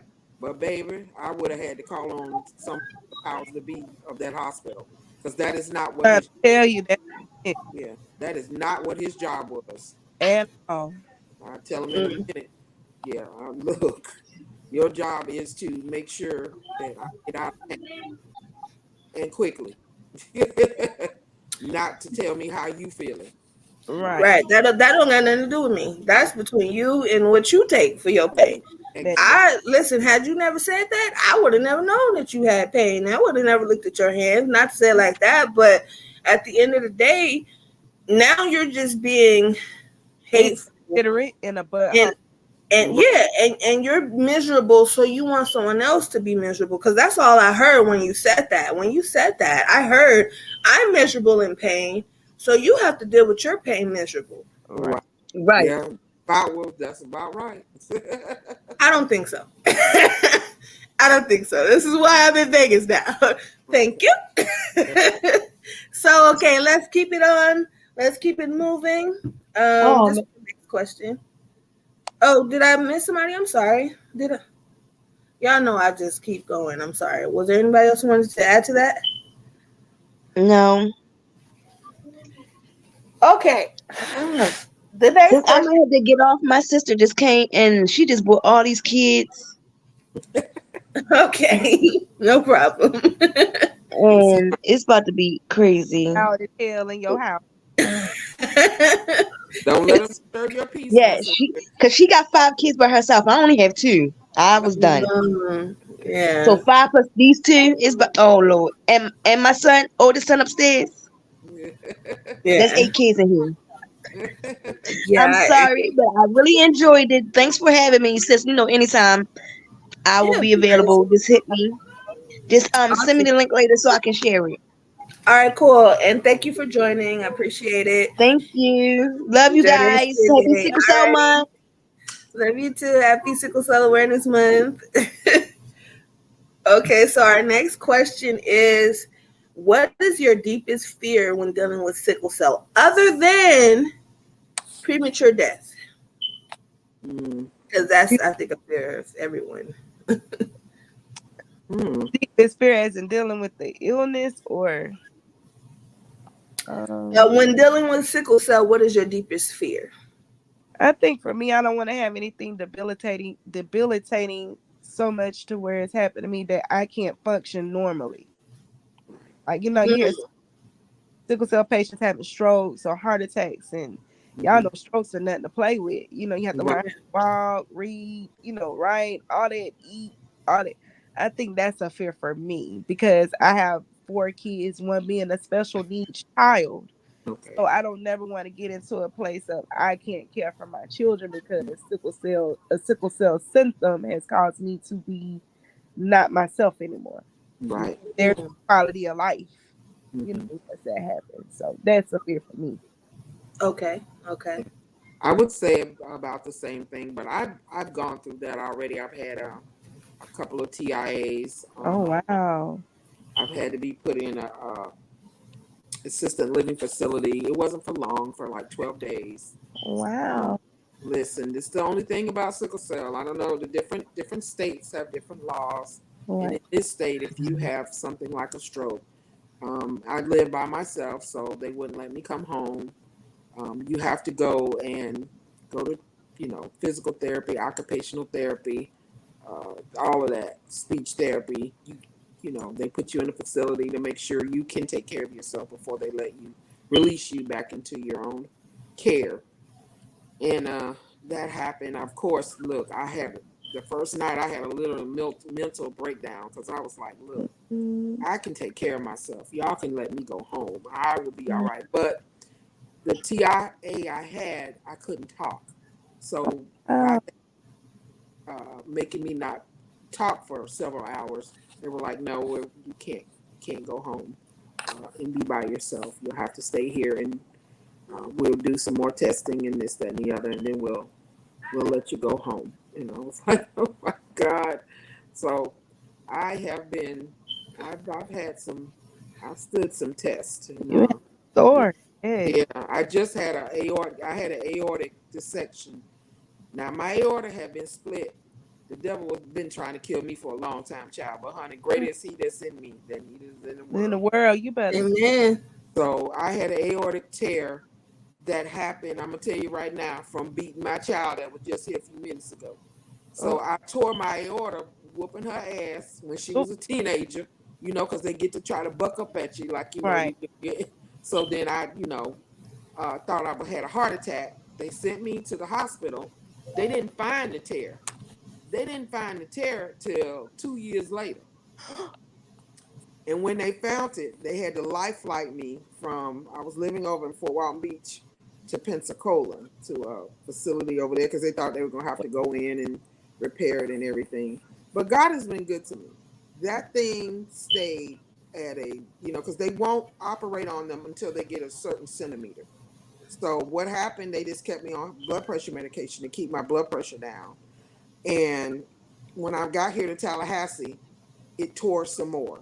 And then when they did that, that's when they said we have to go in and fix it. So I just had it repaired July the 20th. Wow. And I'm feeling good. I mean, to be very Good. honest, I feel a whole lot better. But what happened was they go in through your groin. And when they went in between your private area and your thigh, it didn't heal correctly.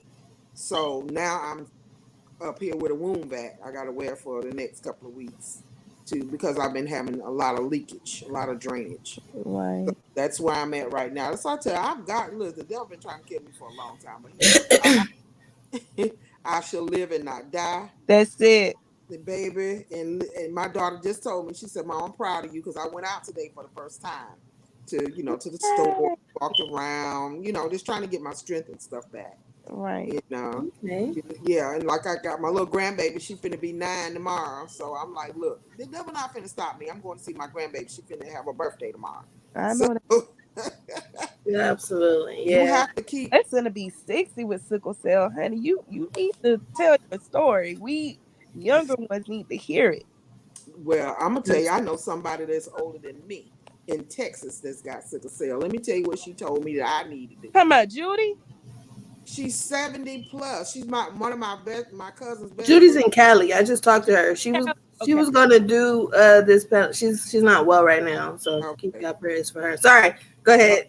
But this lady is 70, and she said what she's only had several episodes in her whole entire life in the hospital. She eats 3 beets a day, and she says she smoke her ganja. She Mm. saying she don't have no problems. I'm Huh. like, but everybody is different. Right. Everybody's health story is different.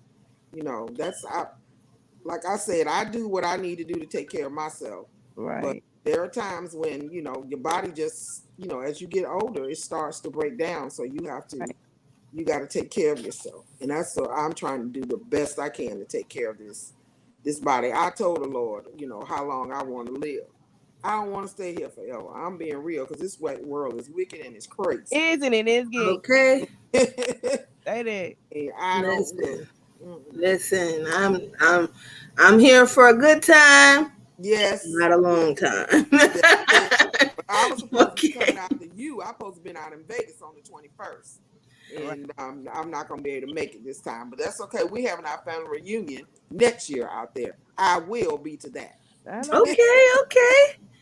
Yeah, so a real fear of mine, and I don't know if it's just because it's something that I've seen my grandmother go through, because Mm-hmm. of course I have those fears as well, what you ladies spoke about, but my grandmother lost her hearing while she was in her 40s, and it was like a year after my mother passed away. Oh. And just seeing how it affected her emotionally, Uh-huh. um, and seeing how she went from hearing to not hearing and how she had to transition. That's Uh-huh. always been because you can also lose your hearing to sickle cell too, Yeah. Yeah. right? So that's also been a very like present fear of mine, like Right. waking up one day and not being able to hear the way that my grandmother couldn't. And I know hers is for different reasons, but again, sickle cell does what it does, don't Right. matter, you know. And so that's a big fear of mine, like not being able to hear, not being able to see, Mm-hmm. um, not being able to watch, just being not being able to do the things that I'm used to doing, not being able to use my brain at its full capacity because it's Right. very beautiful and lovely, and I appreciate it so much. Yes, So I ma'am. always want to, be able to use it to its full capacity while I'm here. That's it. Um, but yeah, those are like fears of mine. But I just try to do everything I can do, and Right. Right. I let God's will be done at the end of Right. the day. Yeah. So yeah, uh, that's there's that. Well, I just think that we go through these tests and these trials. They don't. They are not here uh, to bring you down.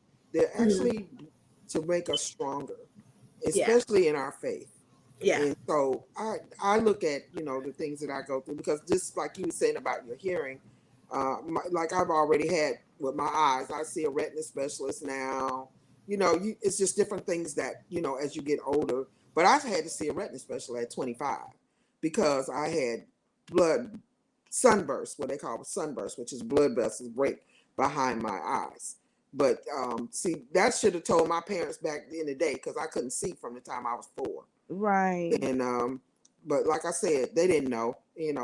Knowledge is power, and I tell people there's so much information out here. There's no reason for you not to know, and for That, you not to be your own advocate. that Mhm. Because there's so much knowledge out here, it and yeah. now. So that's just remember, be your own advocate. Take care of yourself the best way you can, and especially during these times when it's 100 degrees. Um, it's 100 degrees and you got to make sure you drink plenty of fluids, water especially. And Mhm. I'm telling you, I just thank God for his grace and his mercy and using your knowledge and his power, because if we don't have his power we ain't gonna make it. That's it. Mhm. Amen to that. Okay, we're just gonna go over some comments real quick before we move on because I don't want to hold you all too much longer, Okay. and I might have to just condense some of these questions because we have the Q&A segment, and during that segment is when we're gonna talk about kids and us having kids and stuff like that. So um, I'm sorry. Aisha says I gotta be angry black woman because doctors in New York are just stupid. Okay. And then April Singleton says, yes, I've been through that myself. Just because I'm not screaming and crying, they don't want to listen to me about what works for me. Uh, Mm-mm. and Aisha says, try, hold on, try hearing you don't know pain unless you had cancer.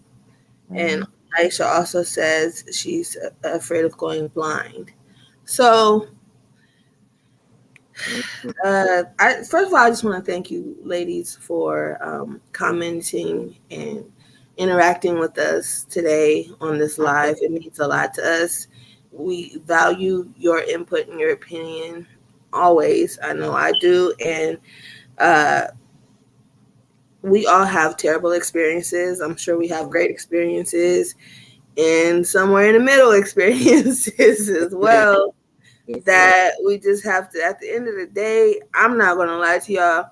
I have so much trauma from hospitalizations that all I can do is just move on and move forward and process it, talk about it, because be vocal about it and keep going. Well, That's all. there's a new, well, it's not a new organization. They're a year old. I don't know if you know about them, but there is a sickle cell advocacy group. I will definitely share the link to you all. Um, Okay. this lady she's a doctor and she has sickle cell herself. Mm-hmm.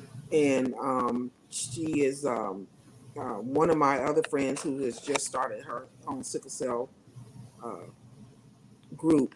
She's an advocate now for in Northwest Florida, and I'm so grateful that she is because they need it there.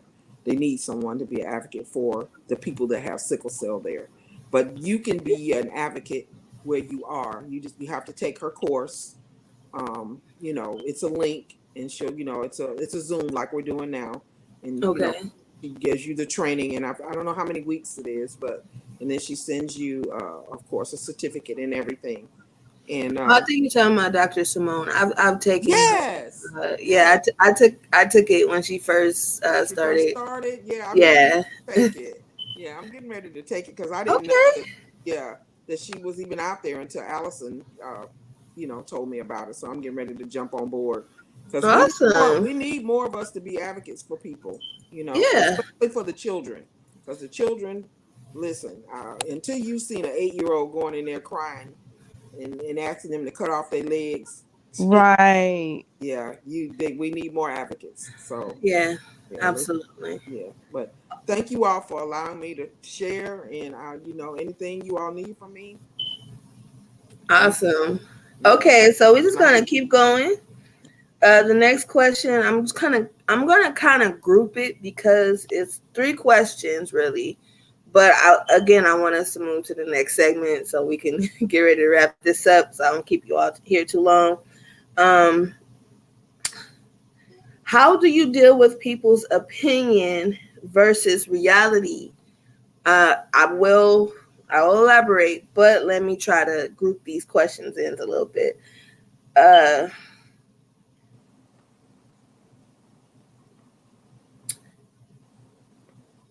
so we can also group that into like your physical restrictions being equivalent to being lazy. Uh, how do you deal with people's opinion versus the reality of you having sickle cell? And then we'll make that a two-part question with the rest after. So, yeah, basically, just so that I'm gonna get up really quick, so I'm just gonna answer that, and I would love for you ladies to answer. Okay. Uh, how I deal with people's opinion, like, oh, you got sick because of this, or oh, you're lazy because you're not cleaning up today, or whatever I really don't care what people think of me. I Right. don't. I really never have. I mean, the time that I did a little bit and I felt the need to explain myself, now I don't. I either you get it or you don't. The only person that I will go a step further for is my daughter, for her to just understand, because she's young and you have to explain those things to kids sometimes. Mhm. But when it comes to other people, um, how I live my life, how hard I try to push myself, whether it's, like yesterday, I was literally in a lot of pain. Never said nothing to my daughter. I was picking things up by myself, moving stuff around. I was cleaning until I couldn't anymore. And I was like, okay, I'm done. And then I was like, oh, I was in pain. I did all that in pain. And she's like, wow, you really, why didn't you say anything? I could have, but sometimes, kids, they do kid stuff and it takes longer. And listen, I'm gonna do what I can do while I can do it, and Right. from that point Right. forward, you could step in if I need you to, but if not, it Mhm. is what it is. So when it comes to other people, oh, maybe you shouldn't eat this or maybe you shouldn't do that because you have sickle cell. Listen, I've had sickle cell for 33 years. I'm open to learn things from people Mhm. who can teach me things.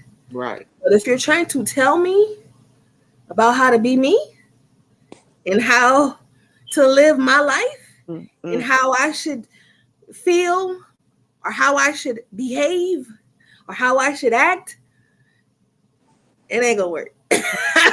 It ain't gonna work. It's not for me. Right. And you can feel how you want to feel about that. Everybody's entitled to feel how they would like to feel. Right. Right. But at the end of the day, opinions versus reality. You're telling me I'm lazy versus I'm dealing with severe fatigue, not just because of sickle cell, but because of kidney disease as well. Mhm. Right. Right. You're not gonna like process in my brain how you feel about how I'm handling my illnesses. Come That's on. it. That's it. Come on. All right, so I'm gonna let you ladies answer that, and I'll be right back. Okay, I can still hear you, by the way. I just gotta step away for a second. You go ahead. You go first. Um. Well, I am a person that I don't let any those kind of things bother me or what people uh, opinion of me is and whatever their reality is. I'm a prayer warrior, so they know. Uh, if I can, get up like I said, today was a good day. I got up and actually cooked something and did something for myself. So Right. I don't worry about what people's opinion is of me.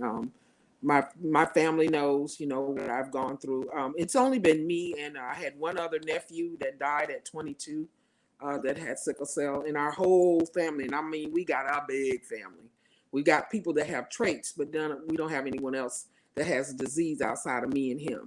Right. And they, you know, back in the day, they used to be upset with him because he wanted to take his pain meds. Oh, they tried to control it. And Right. listen, when you're in pain, you can't control. Like I tell him, I nobody gonna tell me how to take my pain meds because Come you ain't on. in this body. You ain't listen. You ain't feeling this pain. And like one of my babies told me, Miss Karen, it's like shards of glass going through my veins. Yes. So listen, until you go to walk a mile in my shoes, your opinion doesn't Mean matter to me. nothing. And it does not. So I pray for you, and like I tell people, if you want to know about more about sickle cell, I got plenty literature. I will give you something to read to tell you about it. Right. But like I told them, knowledge is power. You can find out plenty about sickle cell here on the internet. So Right. I don't worry about what people's opinions are of me and how I am. Mm-mm. Right. Yes. For me in my city, I'm fortunate enough to be known as a hard worker. I'm the one people say do need to slow down. It could be a hard head. Yeah. Uh, I'm not lazy at all. Everything Yeah. Doctor said I couldn't do, I done did it times three probably. So I mean, I'm not gonna let anyone but God stop me. Hello. That's it. You know what I'm saying? And Mm-hmm. I'm that way not only just because I have sickle cell, but I got daughters on, and I don't want to raise no lazy behind women. I know that's So right. Hello. whatever I need, what you asking for, baby? In a second, let me finish this. Whatever I set out to be, I want to show my daughters that they can be that and more. That's So exactly. I don't worry about people's opinions or them thinking I'm lazy. Cause like for instance, now me being sick, laying in the bed doing an interview, I can give doggone what you feel about it. I know that's right. It's still getting done. So Exactly. that's my perspective on that. We sometimes we get so caught up in other people's opinions. That's why a lot of people are battling mentally because Yes. about what other people thinking about you. When at the end of the day, only God can define who you are. And Exactly right. tell you who you are No. and what you going to become. Only Mm-hmm.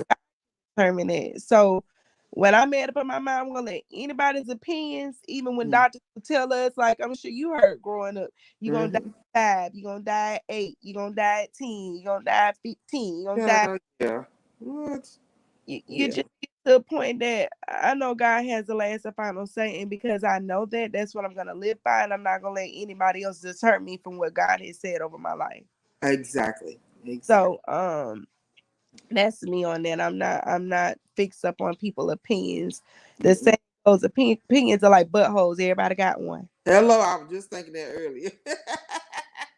Yes. So I'm not moved by that. If anything, practice now that I'm getting older, better taking care of myself and not overdoing it and stuff. Yeah. Just because I Yeah. want to be here longer and raise my kids, but Hmm. baby, I'm one of the most hardworking people, somebody I meet. So Okay. Yep, yeah, that's me. I worked 20 plus years for the federal government. Turn around, nice. tried to retire and stay home for a minute, and I told my mama I can't do this. So then I Yeah, went to work for a moving, friend. improving. Right, yeah. I went to work for a friend. He's an attorney. I worked for him for almost 2 years, and then from there, I took over the sickle cell for Northwest Florida, and Nice. I've been doing that for since 2012. So I enjoy it. I do. I enjoy it. I have people that I do go and do presentations on sickle cell. I make sure my clients are have what they need and what have you. So you know, my Damn. biggest thing is helping our young people cross over from adolescence Yeah, into adulthood with sickle cell. Because listen, they got to learn when they go to these hospitals and these doctors start talking to them all crazy.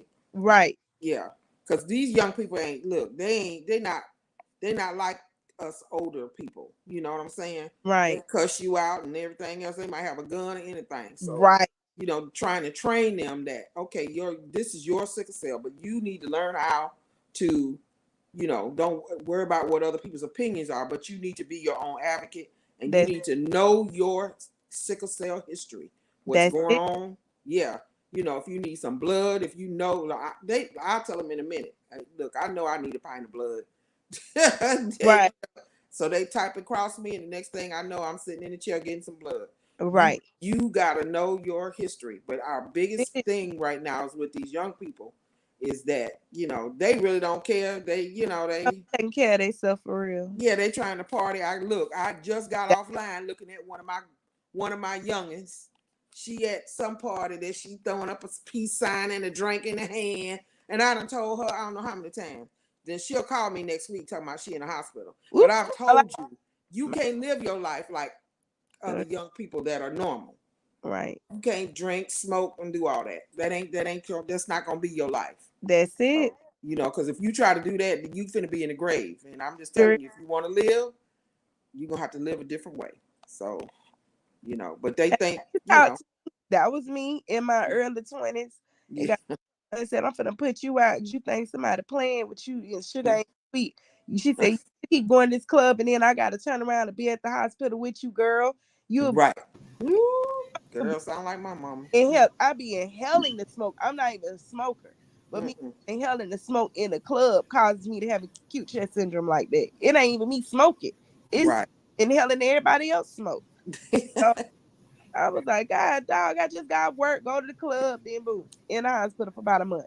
It was Yeah. a bombing cycle. I was like, okay, Lord, I hear you. I'm gonna sit down. I'm gonna stop clubbing. I'm gonna find me something else better to do because clubbing ain't for me.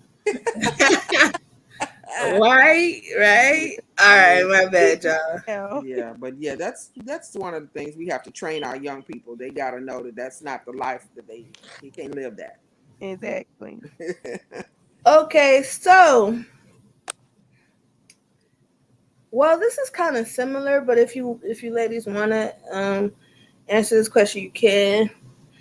How do you handle a negative situation when someone doesn't understand you because of your life with sickle cell? Mm, I politely part ways. yeah, pretty Some much. me every time, Hmm. and my happiness every time. Right, It's right. If it's me or you, baby, it's gonna be me. right. Gotta That this like I'm not going to go back and forth with you to make you understand something that you never ain't gonna understand because you're not living it. exactly. You That's learn exactly. it and get to know me and what I'm dealing with, or you just not meant to be in my life, and that's okay. And And Don't hurt, that's fine. Yeah. yeah, you you know. know what I tell people? Some people come in your life for a reason, and Or some people come in your life for a season. You have to know which one that it is. And if you listen to the Spirit of God, He will tell you which one that it is. That's it. Absolutely. And it could be somebody you just want to hold on to. You just love that person. That person could be the most amazing person in the world, and you just love them and y'all vibe. But let me tell you something. That person is not for you, then you cannot force it. You That's can't There do for it. You can't make it. You can there's it. nothing you can do. You gotta let it Be go. what it's gonna be. Hmm. You gotta let it go. And it's okay. And that doesn't make you a bad person. It no, doesn't it make the other person a bad person. It just means that person ain't the person for you. That's that's it. it. And that's family included. And Because you know come on, what? say that again. That's Only family included. loyalty makes you family. Blood makes you family. Loyalty makes you relative. That's Mm, Okay. So and I look, I'm a great believer in loyalty. absolutely. Yeah. And if you can't be loyal to me, and I'm a very loyal person, like I truly am, I will ride with you until there are no more wheels. You hear Uh, me? come on. We go pick up some wheels. We gotta get some wheels, we gotta get the wheels first. But here's the thing.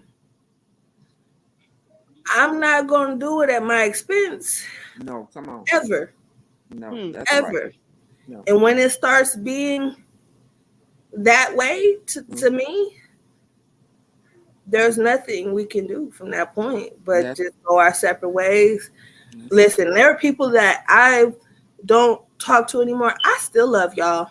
Y'all Right. Mm-hmm. still got one of the biggest piece of my hearts, and Mm-hmm. I will never feel no type of, you know what I'm saying, way about you. Like whether I hurt, whether hurt, not hurt, whether we had words, whether we didn't, Mm-hmm. whether I just straight up stopped dealing with you, whatever the case is. Right. Know this: when I really love a person, I don't unlove people. You know what Right. Absolutely. I'm saying? So I will always love you. I There will you go. always care what happens to you. I Mm-hmm. will always want you to be the best version of you. Right. That Right. don't mean it got to be with me though. That's, Exactly right, that's sweet. it. And that's what I had to learn the difference, because I used to be like, first I used to be like, ain't no bunk bed caskets, okay? You can't take it with you. You gotta That's go by yourself. You was born by yourself. All this, and I don't think like that anymore for the most part. Um, but it's more so of just, if I'm not living up to my potential with you, vice mm-hmm. versa, there's no use of Right. us bringing Um, each other into negativity there you or That's having negative experiences with each other. If you don't understand me and I don't understand you, that's fine. That's that's all it. right. Mm-hmm.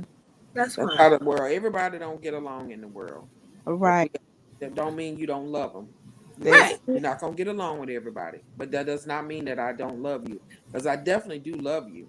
I mean, I know in order to see Jesus, I've got to love you, and Mm, that's that's not the only reason I want to see Him, but because I do. I'm a genuinely love yeah. person, me believing, too. Yeah. and God has done a lot in my life and given me a lot of wisdom.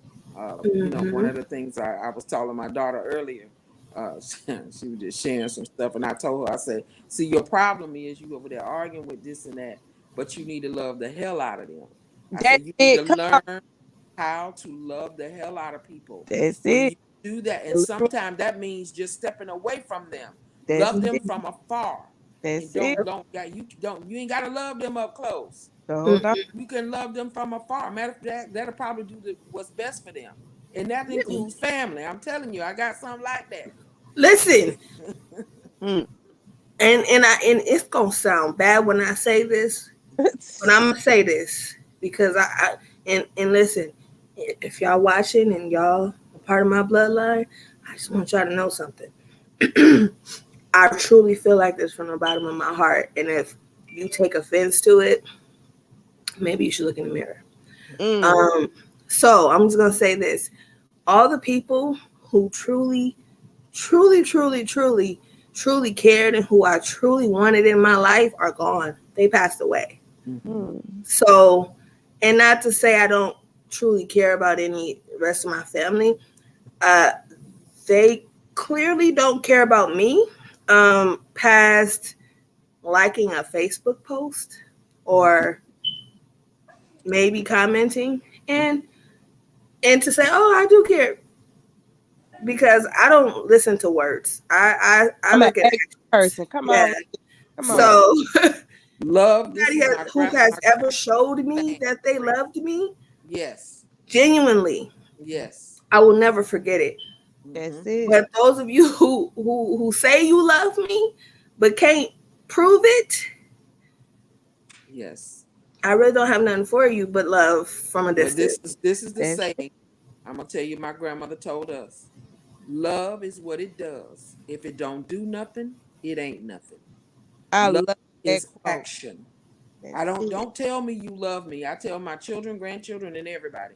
Please don't tell me you love me. Show me you love me. That's it. I want Mhm. to see it in your actions.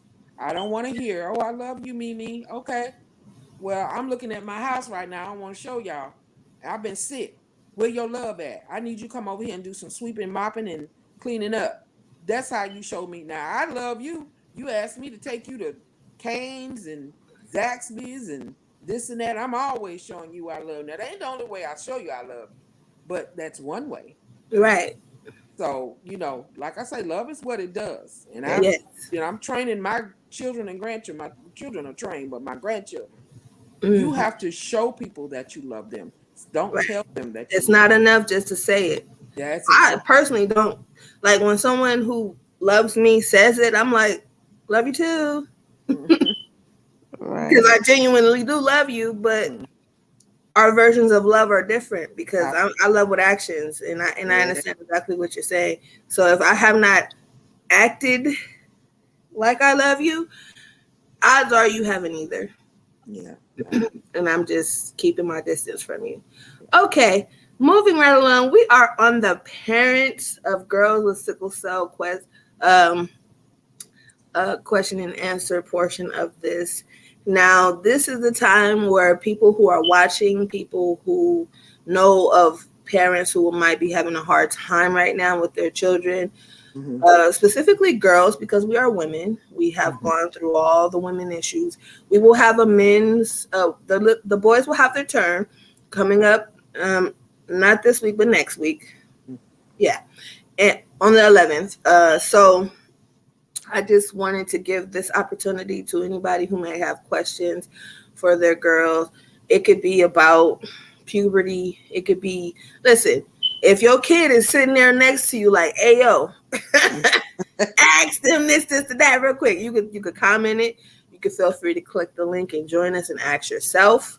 You could feel free, like I said, to share it.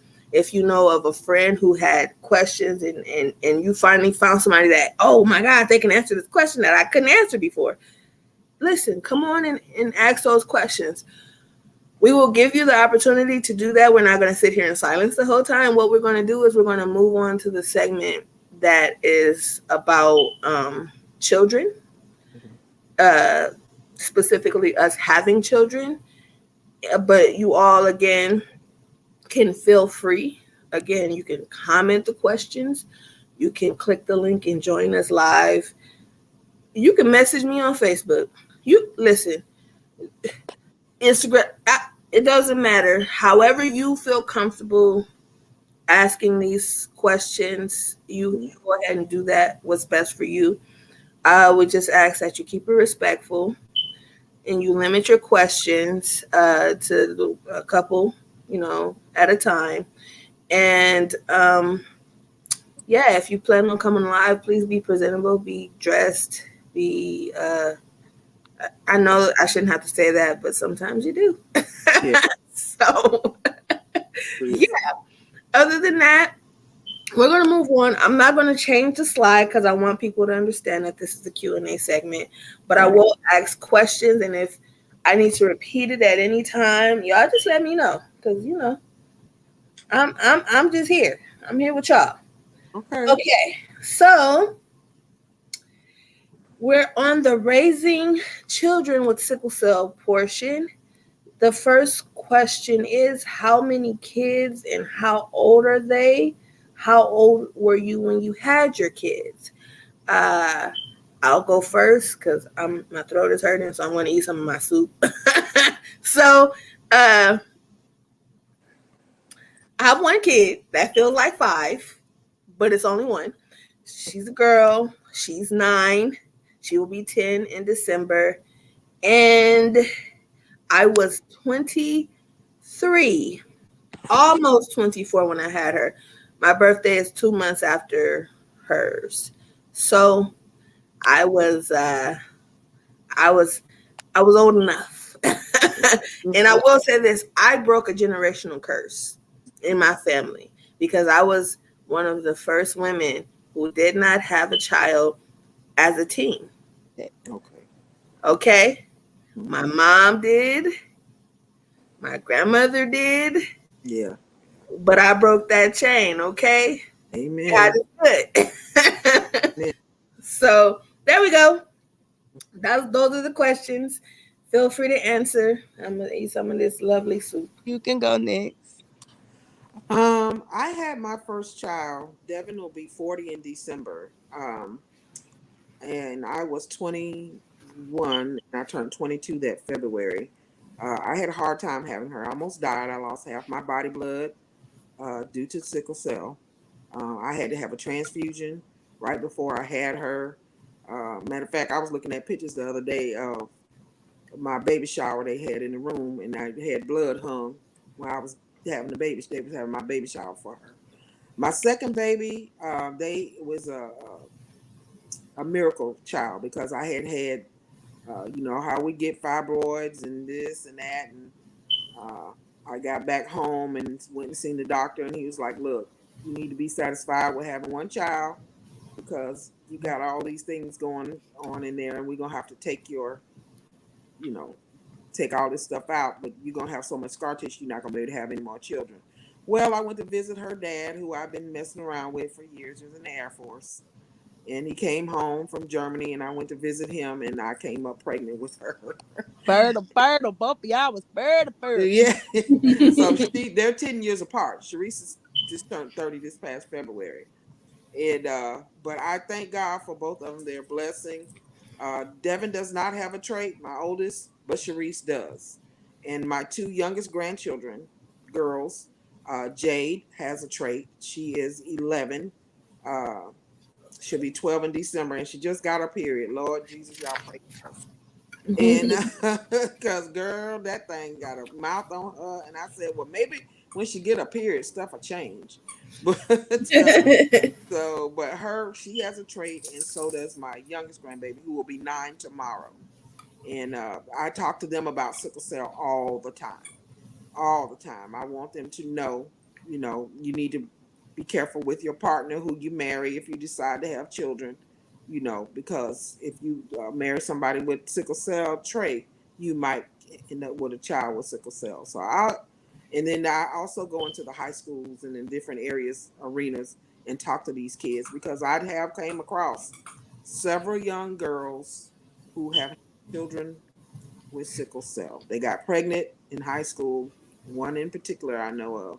She was 15, and then when she had her baby, she just had turned 16. And when they diagnosed the baby, she said, "I don't know what to do because this baby doesn't stop crying. It cries all the time." So a baby with a baby. I'm telling you, you Mm, gotta educate your girls and your boys because it ain't just on the girls no more. You have to educate them. Knowledge is power. that's it. Okay. Okay. Well, I have four beautiful children. Oh wow. Okay. I was told for years I couldn't have kids. Okay. Oh, when I turned up pregnant, I was like, hold up. What is going on? Something ain't right. Yeah, I ain't supposed to be able to get pregnant. So when I went to my hematologist and said, I'm pregnant, he about had a heart attack, like literally, y'all. He was like, Shaquansia, you're not supposed to have babies. I said, okay, there's a difference in saying I can't get pregnant and I'm not supposed to get pregnant. Right. I was told I couldn't get pregnant. So I was on birth control because I used to have cysts all the time. And finally, when I got off of it and turned up pregnant, I was like, I'm pregnant. Right. So I had my first child. I also broke a generational curse. My mom had me when she was 17. I had my first daughter when I was 23. All right. So I was so proud of myself with that because my mom for years kept saying, don't get pregnant. You know, if you have sex, you're gonna get pregnant. Not being educated on how you really get pregnant. Girl. Mine, if I have sex, I'm gonna get pregnant. So I wouldn't have sex because I was worried about getting pregnant.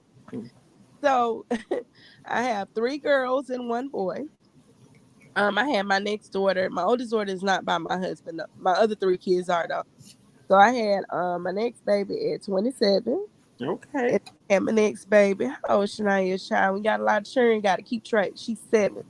Okay. So I but what 4 years later, so that's 31. And then I had my son at 33. Um Okay. so I have three girls, one boy, and my son has autism and epilepsy. Okay. So just adjust me having my condition and then now like dealing with him and his condition is one of the reasons why I said I used to go to the hospital because he can't talk, he's nonverbal. Okay. So I need to make sure I'm around so that I can communicate for him and provide what he need because he ain't having it. He don't do people like that and I don't want back because he don't do people like I hear. so yes, Wrong. blessed with four beautiful babies. My second baby almost took me out of here, and my son almost took me out of here. My second baby had me in the hospital my whole pregnancy, literally. And then my son kept taking blood so quick, y'all. I had over 30 blood transfusions with story. My God. Had on 30. Yeah, Wow. You 30. are a miracle. Yes, ma'am. Hmm. So now we trying to get the iron out my body because when and he's gonna be 5. That's what I'm saying. I still got too much iron in my body from getting the blood transfusions over 5 years, almost 5 years ago. So we still Wow. not so it don't shut my kidneys down because they were saying that the iron overload can shut my kidneys down. Right. So, Right. but yes, all my kids are smart, beautiful, amazing, spoiled. Yes, ma'am. That's Cute. them. So Ours are too. yeah. All right, awesome. Okay, so how do you handle raising your kids while being sick? I was blessed that my mother, it was just me and her. My dad passed away.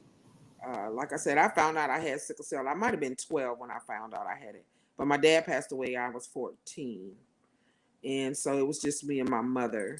So when I would get sick, my mother always took care of me.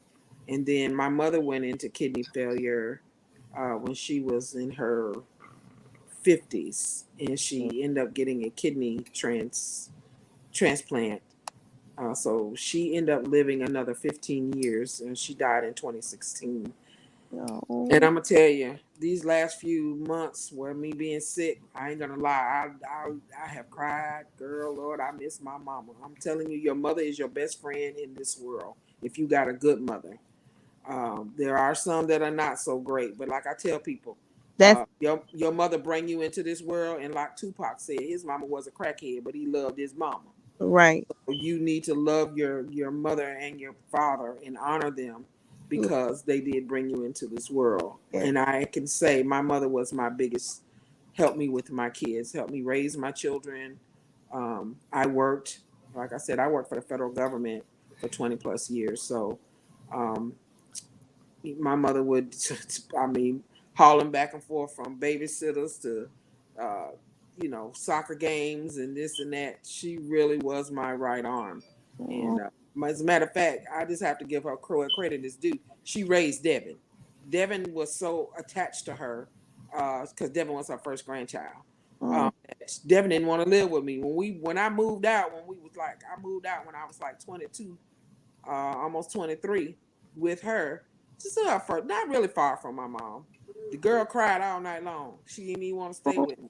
So my mama came over in the middle of the night and got took Um, her back to her house. And we moved to Orlando. I had a real good job offer. I moved there and I took her with me. And she didn't stay there a year. She was like, I don't want to live here. I want Mimo. And couldn't say nothing because my grandma helped raise me, right. my mama's mama. And I said, you know what? Listen, if she want to help, I'll let her help. Right. She was a Meemaw. They called her Meemaw. She was a Meemaw's girl, and my daughter's done well. She's graduated from Florida A&M. She has a really good job, and she's got the three girls. And so I thank God, for my mother and her teachings. My mother was an AME minister also, Oh, and nice. I thank God for her wisdom, her guidance, and for helping me. There were times that I was very sick. She took care of me when I had Devin for 2 years. I couldn't go back to work for 2 years because I was bleeding. I had bled so excessively that I could not. I was weak. It just took time for my body to heal from having a baby, and she took Mm. care of me in Devin. So I thank God for her. Awesome. I call my aunt my T mama. She's my aunt slash my mom. Mm-hmm. Fortunately, my mom is not in my life. I love her to death. Talk to her when I talk to her. But my T mama, Felicia, is the one who raised me. Her, my grandmother raised me and helped with my kids. Like even now, me being under the weather, she came over here yesterday, got the house together, got the girls, my son situated, and my son loves her to death. That's the only person that he'll deal with and allowed to touch him and stuff like that. Right. She came, she cooked me a pot of soup from scratch. Okay. Went to the grocery store, got me plenty of fruit, told me to eat that, got me some vitamins, told me to, stay in my bed and rest. And that's just my right hand. Like your mother Um, is your right hand. She's yeah. my right hand. She was the one who got me diagnosed with sickle cell. Mm-hmm. She is the one that's by my side when I'm sick. She just I couldn't have asked for a better example role model to me in my life when my Oh, mom was there. And it's her sister. They're sisters. It's my aunt is the oldest and my mom is the second. okay. But yeah, that's my road dog. We in the Understand. beauty industry together, so we work together in the same shop. In my right hand, That's I'm her it. right hand. We got each other. But That's it. Ain't so nothing. yeah, she a blessing. And I don't know if I mentioned earlier, but all my kids got the trait. Okay. Mad about that, y'all. I was angry. I got over it though. But I was mad. But I ended up asking the doctor why did it happen, and he was saying because of the type of sickle cell I have. That's Okay. because my husband don't have the trait or nothing. So that's why I was mad. I was like, why are my children carrying the trait and he don't have? And he said it's because you have SS. Your Okay. gene is stronger than your husband's. So Uh-huh. when you have a kid, they will get the trait. Right. So, Right. yeah, but that's my road dog. My team mama Felicia, shout out. I don't know if you're on here or not. You did just try to FaceTime me. I told you to come on the live. Shout out to you on here. I love you so much. Thank you for all you do. Oh my God, that's a blessing. Mm-hmm. A Awesome. blessing. Now myself personally, I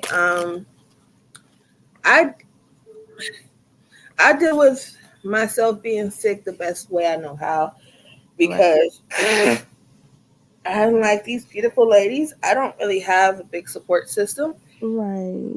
My mother, as I stated earlier in this live, she passed away from complications of sickle cell. And my grandmother unfortunately died when I was 14. Now, I will say this, my grandma was my person. Mm-hmm. You guys are just said, like, you Mm-hmm. just said your daughter is a Mimo's girl. I was a granny's girl Yeah. and a grandfather's girl. My grandpa, I called him Papa. He was my person too. Like, they were just, of course, my grandmother was a little bit higher on the little stool, but he was definitely up there as well. And unfortunately, my father passed away when I was young too. So all the people who, you That, know, have been very pivotal into raising me passed away when I was younger. Right. So I don't really have a big support system. I don't dwell on it. I don't like, you know, I Do you don't. not have any brothers or sisters? My brother is in prison, and Okay. mm, my sister, uh, who knows? That's one of those people that's just like love is an action word, like we talked about. Right. Absolutely. Understand. Yeah. So there are, people who say, "Oh yeah, I got you. I'm here for you," but rarely Mhm. ever do they truly mean it. Right. And that's okay. You know, people have their own lives, and I'm not trying to. I've Well, God, never been one. well, God to put people in your life, honey. Yeah, Yeah. I've never been one to like hold on to something like Mm-hmm. I don't want to be a burden to anyone. So I know that sickle cell is a burden, and if a person has said, "Oh, hold me to the standard of actually being here for you," and they fail me, then that's Mm-hmm. different. Then I just don't really want to deal with you in any capacity after that because to me that's like a blatant lie. You just lied, Mm-hmm.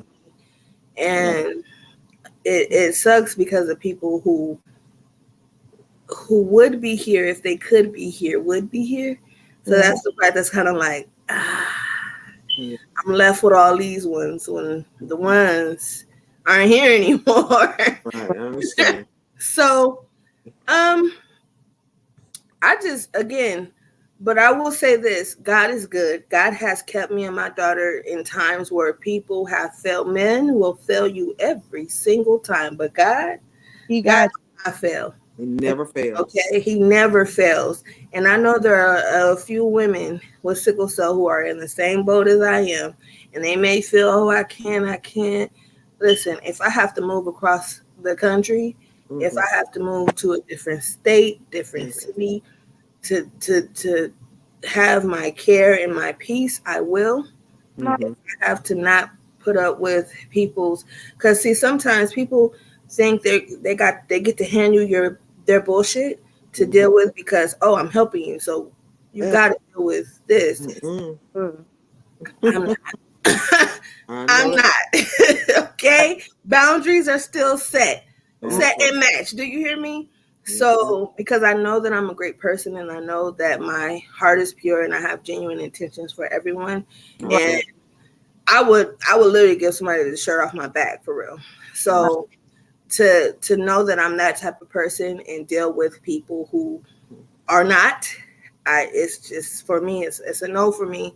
And that doesn't again it doesn't make you a terrible person. That's something that you got to deal with God, not me. Mm-hmm. And how I deal with it is I go to God and He keeps me every single time. Every time I thought Absolutely. I had no one for my child, God did. Yes, sir. Okay, Yes, ma'am. so and is it hard? Yes. Mm-hmm. Is it impossible? No. No. Is it rewarding? Absolutely. Because every time I take my daughter somewhere, the fact that strangers come up to me, she's such a great kid. You're a great mom. You're doing a great job. That's so, Mm-hmm. listen. I don't need nobody to tell me I'm doing a good job. By the way, I Well, know. I Oh, it's know because this but little it's good girl to over hear. here is It's good real. to hear. Okay, she is amazing, Mm-hmm. and everything I always struggle to be, she will do so effortlessly. oh, Okay. So That's awesome. um, I'm just grateful for that. And again, I'm not going to sugarcoat what it's been for me because it's been hard, right.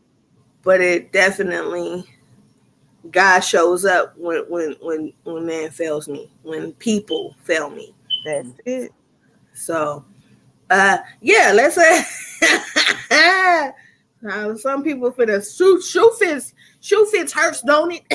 No, say that for real. Just Mm-hmm. saying, y'all gonna be watching this like she really did. Okay. Um, well, we kind of talked about this question. Were you supported by your child's father, family? We just talked about that. I'll just briefly just go on and say when my daughter was young, her father was very present in her life. He is not anymore at all, whatsoever. And that's again his hill to climb. That's something he's gonna have to work out with her when he grows. Because he might think in the long run he's hurting me, but no. Because Hurting his. personally, thank you for making my job a little easier. Now I don't got to deal with you. But in the sense of my child, yes, that does bother me because she's hurt by it. But he was very present, very active. Um, when she was born. We were together up until I think she was 3, something like that, and then he. Hey, what can you do? So yeah, if you all want to touch up on that question, just really quickly before we move on to the next My set. my oldest daughter's father is here for me if I need him. My husband and my child's father has a decent relationship to where my daughter's father just moved away actually like a week ago to take another job offer. But like if I was sick or something, with everybody pitch in, he'll get hurt, or if I need Isaac, which is Shanala's dad, to get my kids from school or something, we'll all work something out to make sure I'm not stressed and I get better and get out the hospital or whatnot. Um, so I can honestly say that I'm blessed in that department. I know, and every time I tell the story, people like, for real, like they get along. Yeah, it's called maturity. Mm-hmm. All right. Called setting boundaries, and when a relationship is dead and gone, it's dead and gone. That's it. That's it. So yes, a husband and a child's father can coexist in the same situation and nothing crazy going on. Mm-hmm. Everybody doing what's for the bigger agenda, and that's to make sure the kids are straight. He Yeah. even look out for my kids. That's with my husband. If they need some of his money around, he don't mind grabbing it. All right. It's a bigger agenda. It's nothing not nasty or crazy going on. There It you gets go. messy when it's messy stuff going on. I don't have that over here. I know Mm, that's right. Um, right. and that's because my husband is a trucker. So being if my husband can't be in town, he'll come through. Women we can't. We I know me for me. I try to do everything. Hammer stuff. Mm-hmm. Can't change no tire, but I be trying to do certain things that men's supposed to do. You shouldn't. Yeah. And if I I get can't it. do it, then I call Uh, over and do Get it. it. okay. Okay. But for Yeah, the most part, the relationship is great. It took a while to build to there, but we're there, and I thank God for it every day. I know that's right. That's wonderful. Awesome. It's a blessing, truly. So, Awesome. I can't say that. I was pretty young. Like I said, I was 21 when I had Devin. Her father and I were actually we were friends in middle school. We didn't start dating until high school, and I really wasn't to say in love with him, but he was in love with me. right. And he went into the army. I got pregnant. He went into the army. He said we were going to get married. He kept him hawing, and just shucking and jiving. And I had to ask God to release me from him because, he was hurting me and he was Right. hurting my kid. And now his parents, his dad and his mom, they're divorced, but they love my baby, and Oh, they would spend a lot of quality time. I thank God for his mother. She literally retired from the federal service like me and moved to the city that I was living in to help me with her through high school. And oh, so I was blessed in that instance because she had remarried someone else.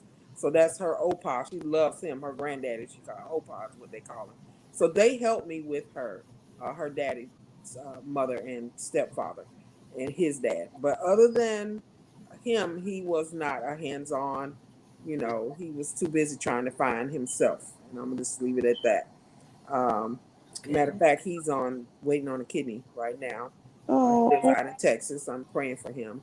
My youngest child's father kind of was the love of my life, and he kind of devastated me when I was pregnant with her because he left me when I needed him the most. Because when I found out I was pregnant with Sharice, it was a miracle, right. and it was the point that I had to be no stress. I needed the support, and God put people. That's when I say God will put people in your life screen because God put some people in my life that literally took care of me through my whole 9 months of pregnancy. I met my friends, that Gloria and Robert Carwell. If they on live, God bless you. Thank you guys. They came in my life. I was already a Christian, but they really opened my spiritual eyes. They took care of me while through my pregnancy. Robert, well, her husband loved to cook. So, girl, when you're pregnant, you love to You be eat. And too good. he, Oh, yeah. so he brought this man come home like I was his wife, and cook.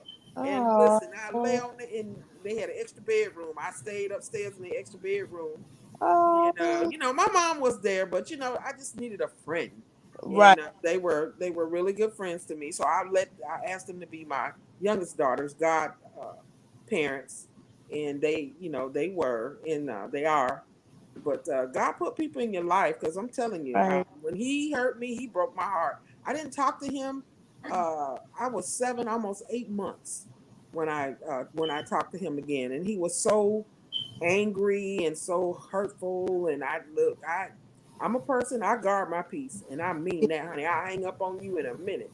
And Mm, so I learned how to uh, cut him off. And finally, when I got ready to have Sharice, he came to his senses. He came to Florida. He wanted to be a part of the birth. And so I said yes. I'm not an angry person. I'm not like that. He came and he was here for her birth and everything. But my mother had a very long chat with him and literally changed his life. He said, "I thank God for your mother, because he gave his life to the Lord after my mom talked to oh, that's right. me." Yeah, so Awesome. but we are the best of friends now. Me, him, and his wife. Now his wife hated me for a long time, but Oh, now we are very good friends. Matter of fact, good. she called me the other day to see how I was doing from my surgery. So Oh, I'm telling you, God brings things full circle, honey. He'll put he people in do your that. path and put people around you that'll love you, that they ain't blood kin to you, but He'll put people there that love you and take care of you. So just keep doing what you're doing, because I'm telling you, God is answering your prayer right now, baby. He's putting people in your circle. And Yep. it's not going to be a whole lot of people, Mm-mm. I know. but they are going to be there for you and your daughter. Yep. And all of the hurt and all of that stuff, you ain't going to remember it no more. We Right. are in a new dispensation, in a new season. God is doing some new things. I'm Right. excited. I'm Thank you. excited because even though this is Sickle Cell Awareness Month, I got a word this morning about this organization, not just your organization. I'm talking about sickle cell in a whole. Come So on. I know that God has His hands on us. We That's ain't finna die. We ain't going nowhere. The devil is a lie. it. God is finna, we finna blow up. You better say We finna be like cancer and everybody else. We it. finna get some max dollars. We finna get the stuff that we need. That's And it. I'm excited about that. Absolutely. But in the meantime, the word for you is God say He's got some people He's finna put around you that are just for you and your daughter. That's it. I Well, touch. thank you for that word. You're Cause welcome. I fully believe He does, and I fully believe. Listen, my entire life is a testimony to I how know. good God is. Mm-hmm. So there's not a time, even at the lowest, even at the times where I felt like I couldn't go on, even when I was in Texas and I felt like they were trying to kill me, Right. all through every single thing, God has kept me. He's kept me. Yeah. He's made it so now if there's anything that comes in my way, I'm just like, listen, God, you got it. Because if I can't carry it across the way, out the way, I know you can. I know that's right. So I'm never like, even the times where I do get, you get weary sometimes in the wait or in the patience. Even then, it's like God has been so amazing to me Yeah. Yes. that there's there's nothing I can't fathom of Him doing and bringing in good people into my life. And I know that He already has, and I know how amazing Yes. God is in That's right. just showing me, even now, like even through the trials, even through the triumphs, through everything. I know how this ends, because you can't go against God. It don't matter how strong you think you are. Oh, here. Exactly.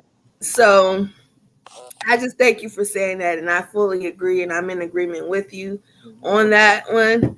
Let's kind of move on a little bit. So, and I know I see you all. I see your question. Don't worry. We're going to get to that. We're coming to a close in a second. Uh, One of the questions is, do you overcompensate? What does disciplining your child or children look like to you? Mm. So I Yeah. definitely have overcompensated with my child before, especially if I'm in the hospital for a long time and I get out. We going somewhere, bro. We finna have fun. We finna be lit. Like, what are you Right. talking about? You know what I'm saying? So, are we gonna do something fun? Even if we have to stay in the house for a while, there's going to be something that we bond over. Mm-hmm. Um, in a way that I show my child, listen, sickle cell doesn't stop my love for you. It doesn't stop the memories. It doesn't stop anything that it tries to stop so hard. It only pauses it. That's it. So I do catch myself overcompensating. I try to scale it back from when I was young. When my daughter was younger, I did it a lot more. And I thought it had to be like extravagant. It doesn't. My daughter is a very simple person. I could buy her some candy and say we're gonna do a review, and she's like, "Oh, I'm in." Like that's a memory for her. She's loving it, and hey, Yes. thank you God for that. Because I know that she's equally a little high maintenance at the same time. So I'm grateful for the mixture up in Yeah, there. Yes, girls. We all Yeah. have. girl. Yeah. Okay. And how do I discipline my child? I be on my child like white on rice, like stank on doodle. Like, listen, I am not playing with my child, and it's not because I have to be on her and I have to. It's because I know that I broke a lot of generational curses. Mm-hmm. So it's not just the fact that I'm counting her to be on her to be better than me, but I'm counting on her to be better than all of us that came before her for real. Right. Like, Absolutely. and I know my grandmother was hard on me and it paid off. You know, my aunt helped raise me. She was very hard on me. And I thank God for that because when you're in it, you're like, oh, this person is too strict. I have too many rules. But now that I'm an adult, Mm-hmm. and I see what not having discipline has done for these kids Right. who grew up to be adults. That now that I see the people who had parents who weren't helicoptering over them, who weren't all over them, Right. like Right. fried on rice, like they go doo doo. Mm-hmm. Um, I see my grandma had the right idea, and I see, Mm-hmm. it was only with great intentions, That's and I only do it with great intentions.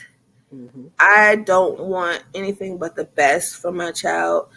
I Right. don't I don't expect perfection. I don't want her to be perfect. Perfect is an unattainable lie. That's Right. it. What I want is her to give her 110 every time for everything because I expect that from myself. Mm-hmm. I expect that from her because I know she has a torch to carry. It wasn't easy breaking these generational curses. That there's more, a lot more that I have, Mm-hmm. Mm-hmm. and I break it down to her, but I know she's still not understanding. It'll get because I didn't understand what I was doing and how I was doing it until it Mm-hmm. really hit me. But now that I have, like, on one hand, I'm like, oh, this should be easy for you, but on the other hand, it's like they don't call it a generational curse for nothing, you Mm-hmm. know. So I lock in, and I really like give her 100% of the truth, 100% of the time, whether I want to tell her or not, whether it's a conversation that got me scratching my head or feeling like I don't want to talk about this. I'm still going to do it because it has to be done. Right. Right. That's right. And I would rather it be me than anybody else. Mm-hmm. So yeah, that's what I have to add to that question. Yeah. I'm was I come from a big disciplinarian family. My grandmother had 8 kids. Her husband died. She was 35 and left her with 6 kids, all under the age of 16. Mm. And and it was 4 boys and 4 girls. Yeah. So my mom, even though I'm an only child, everybody say, "Oh, you spoiled." No, the hell I wasn't. My mama beat Uh, the hell out of me when she needed to, uh, and it wasn't that often, but when she did, she let me have it, baby. And my dad wasn't a big disciplinarian when he was alive. He was, I was his first child. He was when he married my mom. He was 31. My mom was 21. So um, when he had me, he spoiled me, and it's okay. But my mom didn't believe in that, and so with my kids, I took the rule of thumb that um, I didn't. I spoiled them. I did. I just like you. When I would get sick, I would do special things with them, and we would go on trips and whatever. Once I got well, and we always take a vacation and all of that. But I believe in I reward you when you do good things. And so when they would make good grades and do the things they were supposed to do around the house and what have you, then they would get rewarded. But then if you didn't do what I say do, then I'm sorry, but you got your ass beat. And I'm oh, serious. That's how I got the aorta tear, because I ended up whooping my youngest child. Now my oldest child, I had to do the same thing to, because they think they grown when they get about 14 or 15. right. And my grandmama say they boobs getting big, and they, boys, what's are getting swole. And so they try to throw themselves at you like they gonna fight you and what have you. And so Oh, you I just hope have to not. show them who the woman of the house is. I You hope ain't not. I hope not. you ain't paying no bills. You ain't doing none of that. So guess what? What's finna happen? I'm finna handle you. You want to be handled? I'm finna handle you just like we on two, what's on the street. Since Come you on. trying to throw up at me, I'm finna show you who the boss is. So There. I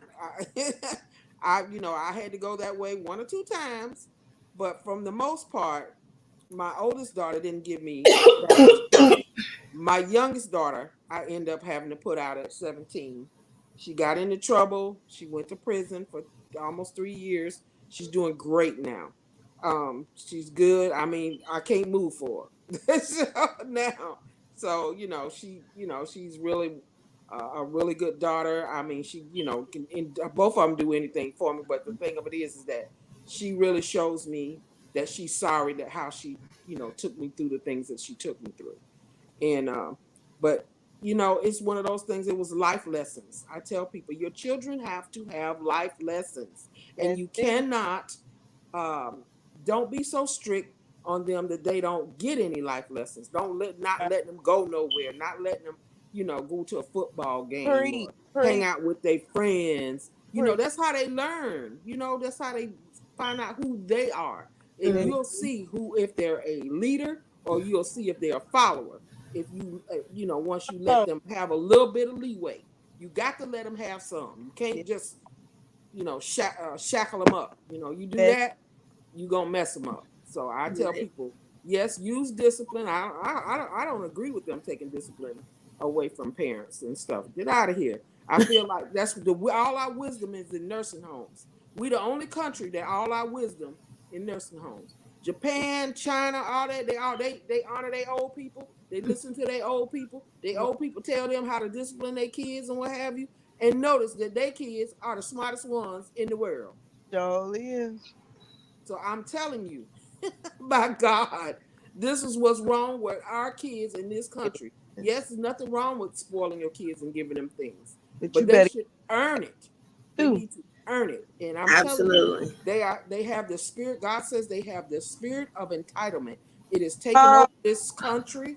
It is taking over this world come almost. on. These kids think that they entitled to what you have worked for, and if you don't give it to them, here they come with a gun, or they want to fight you, or you Right. can't have my phone. And I'm saying, what the hell? You ain't paying no phone bill. You ain't Right. got no job. What you give me that phone? I took my daughter do it in a minute. You ain't paying nothing. That's it. You don't pay a bill in this house. You have to let your children know they are not the ones running things. That's You it. are. I just want to say this just to add. I put the fear of God in my child. Come Mm-hmm. on here. So when she grows up, she don't have to worry about it from nowhere else. She just go, listen, uh, She not gonna go to prison and say, "Oh, because my mama didn't, she didn't too Mm-hmm. much trip." Let me tell you, I will trip. Yeah. Yes. I will pack luggage. I will Baby. pack snacks, a lunch pail. And if I have to, I Yes. will go there. I will put the fear of God in my child That's it. because at the end of the day, she needs it. Because They need it. That's right. yeah, They like need it. if I Mm-hmm. didn't have the fear of God in me, putting me and that's one thing. My grandmother passed when I was almost 15. I was 14, and yes, I've always had a smart mouth. Yes, I listen. I got it honestly. I can't help it. But and I know that about my daughter too. Here's the thing. I know even when I was 14, turning 15, there was so much I could say to my grandma before I'm crossing the line that's gonna get me smacked. I'm Okay. trying in Ah. my Right toe. here, right in the, Ah. real quick. Mm. And I knew that. I knew that Okay. going in, and I knew that there were boundaries set, and I'm not going to take anything that's gonna put me in jeopardy of that. Right. Okay, Exactly. and I'm grateful that I Mm-hmm. had that. I could have talked to my grandma about any and everything, anything There in you the go. world, Right. but also I knew come correct. So Right. that's all I'm trying to instill in Yeah. my daughter and get her to understand. I always say I'm a couple tacos short of a combination plate. So it's not really smart to like go past that boundary over there that's in the corner in the dark where it's damp and Yeah, that's it. not very, You gotta not let very them know. safe. That's it. Well, So you want to do that because of the fact that our kids, they don't have no fear. This is what bothers me. They have no fear of God. They Hands have have no feet. fear of their parents. They have no fear of the police. They don't mind dying. Listen, death is real. These kids don't mind dying. That's why I say I was talking to my grandkids the other day, and we were talking about slavery. They talking about Mimi, I could not go back to slavery. I would die. I say, I know you would. And I'm talking about my Right. middle. What she said, I'm not gonna make it. she said, I won't make it, Mimi. I said, I know, baby. I know you would make it with your smart mouth. You'll be one of the first ones they kill. Getting whipped. So, yeah. So, but they have to learn how to, like I'm telling her, you still need to learn how to hold your tongue. You That's can't it. say everything to come on your dome. That's Everything to roll off in your brain. This is what happened to my daughter. She thought she could just say what the hell she wanted to me and my mama. My it. mama was sick, and I was not finna let her kill me or my mama. So That's it. I put her ASS IOUT out at 17 in the Mm, middle of the winter. mm. Hey, Don't play with me. I am That's that it. mama. I am that mama. So, and listen, me my too. mama Let's was hope the it one. doesn't get there with mine. Yeah, Cause I my mama was the will. one to let her come back in because I wasn't gonna let her come back in. I said I asked you to stay out there and freeze for a Mm, few days. I'm trying to tell you. I don't play that. Now you get out of here with that. I know I'm a good mom. Like I told her today, I know I've been good to y'all. Still Mm. good. So, you know, recognize and honor. That's Make sure that your children need to know that the only commandment with a promise is honor thy father and thy mother, that thy days may be long upon the land that the Lord thy God giveth thee. That is why you're seeing so many children dying, because they don't know that. Their Mm. parents are not instilling them, telling them who God is, not telling them that they need to honor them. Look, you brought them into the world. right. Listen, you pushing out them babies. That shit hurt. I'm sorry. I'm trying. That was not an easy thing. And you finna think you finna raise up? I don't care that you 40. I don't care that you 30. You ain't Right. finna talk to me any kind of way. I'm first of all, yes, I'm still your mother, number one. Yep. Second of all, we friends now because you grown and you paying your own way. But you need to always remember, I Respect. am your mother. I Even drove all the way back here when I lived in Fort Walton and fought my daughter because she said something smart to me. Girl, I popped that nigga in the mouth. You uh, don't talk to me any kind of way. right. I I am heard. your mother. I almost died. I said, girl, I almost died giving birth to you. I couldn't work for 2 years. I Right. said, you better recognize. And I still ain't finished with her. I'm just being real. I'm Yeah. not finished because sometimes you give your children, you're trying to compensate, you know what I'm saying? Right. Because their daddy wasn't there or this or that, and they take your kindness for weakness. Weakness. Don't do that. I got that. Right. Yeah, Don't do that. yeah, that's not suggested. Because Don't listen, do that. again, I I I believe I can handle my daughter's mouth. Mm-hmm. Because it's like God really just hit copy and paste when it comes to So her you know. personality. So I mean, half the time I be looking at her like, oh my gosh, is that really how I was and how I am? And it's like, yeah, yeah. So, Home, but home. yeah, but when it crosses over to, I've never been one to tolerate disrespect from That, anybody, that's right. anybody. Mm-hmm. So, especially somebody I'm taking care of, Right. girl, we could take it to the streets, like what they say. Oh, When she gets a teenager, I tell her all the time. I say, well, if ever you feeling froggy, if you that's feel like you think you got it that day, They go she ahead and try you know what it. she got. You think, oh, mom, I'm gonna be taller than you. That You're don't mean welcome for nothing. me That liking don't tall men. You're mean welcome. yeah, But not no again, taller than me. you I bought her feel that. like you might do something. I need to understand. I'm a very strategic person. come on. It ain't gonna go how you think it's gonna go. That. Exactly. Exactly. Yeah, girl, I'm telling you, mine was bigger than me when I brought her down to size. Matter of fact, like I said, I ended up in the hospital and I almost went to jail because the truant officer came to the what while I was in the hospital and told me that I had because girl, I stomped that nigga in the face. I tried to bust her head open. I'm just being real. I lost it because she tried to jump on me. And Wow. thank God one of my best friends was there and she told her she was there. She said, look, this girl, you see how big she is? She jumped on her mama and her mama did what she had to do. And I Right. told the officer, I said, you look like you from my generation. Tell me your mama wouldn't have did. He said, I wouldn't even be here talking to you. I said, there you go. Okay, because had I ever, you hear me, Blanche Marie Johnson, I don't care how sick and what capacity she was not feeling herself. Yes, If ma'am. I fixed my mouth There you go. too little if Mm-hmm. I even attempted to look like I wanted a little bit, you know what I'm saying? Yeah, that's it. Well, we I know wasn't this is here what I'm either. saying. We gotta train our children because of the fact that even us with sickle cell and what the things that we have going on, we have to let them know the world does not love them like Mm-mm. we love them. That is our job as their parents. If God had wanted them to be the parent, He would have put them first, but That's He put it. us first. So we have the knowledge and the wisdom that He has given us to train them in the way that they should go. So that's, and I'm a hush because y'all don't know I can talk. Sis, you want to add anything? I'm just old school, raised old school. What sickle cell? My folks didn't play that. What sickle cell, huh? You want to tell me you was cutting up, so I got my asterisk whoop. Sure did. Yes, I'm one with the smart mouth. So yeah, the lip got twisted, turned sometimes. Yeah. So guess what? My children are raised the same way. Call the police if you want to. 9 times out of 10, they ain't gonna want nothing to do with you. They gonna tell you, I ain't seen her, did nothing. Okay, exactly. So and all my kids gonna be bigger than me. My husband's 6'5". So my uh 9-year-old already in my forehead. I still snatch your spinal cord through your throat like Mortal Kombat. I mean, you want it, you can get it. But man, Okay.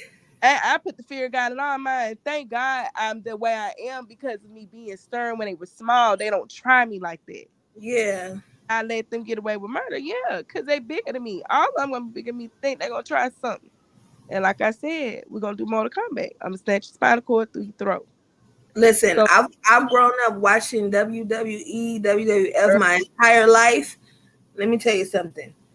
I will set a match. It will be WrestleMania 25, come the on. first one, the third, whatever one you want it to be up in here, and you will see she ain't to be played with. Don't play with me. It's a bad idea. I stopped getting whoopings at 9. Let Right. me tell you why. Because my grandma started getting creative with her whoopings. Huh. And I was trying to out create, like, cause I'm like, I'm creative too. Let me, mm mm. Right. Right. when Right. she when she found that one thing that, and she said, okay, that's the one, and I was like, you know what? I'm never going to get a whipping again. There you go. And I didn't, and I knew what I had to do to steer away from whoopings, and That's I it. did. That's it. And so I never was too bad to where I felt. I mean, one time she did smack the hell out of me, but that was because, like, my grandmother had mental health issues, and there was a time where I wanted to be there for her, but she's still the grandma. She's still the mother figure. She's still telling me, hey, go to bed. I'm like, Right. no. She's like, yes. I'm like, you're not well. She's like, go to bed. And Do as I so say. it Exactly. was this power struggle, right? Because, I'm thinking, oh, you're not in your right mind. So I get to have authority here. Nope. And it was a bad idea from the start, just to let y'all know. In other words, you went to um, bed. I messed around. I think I think I told her I hated her or something, and she smacked me so fast.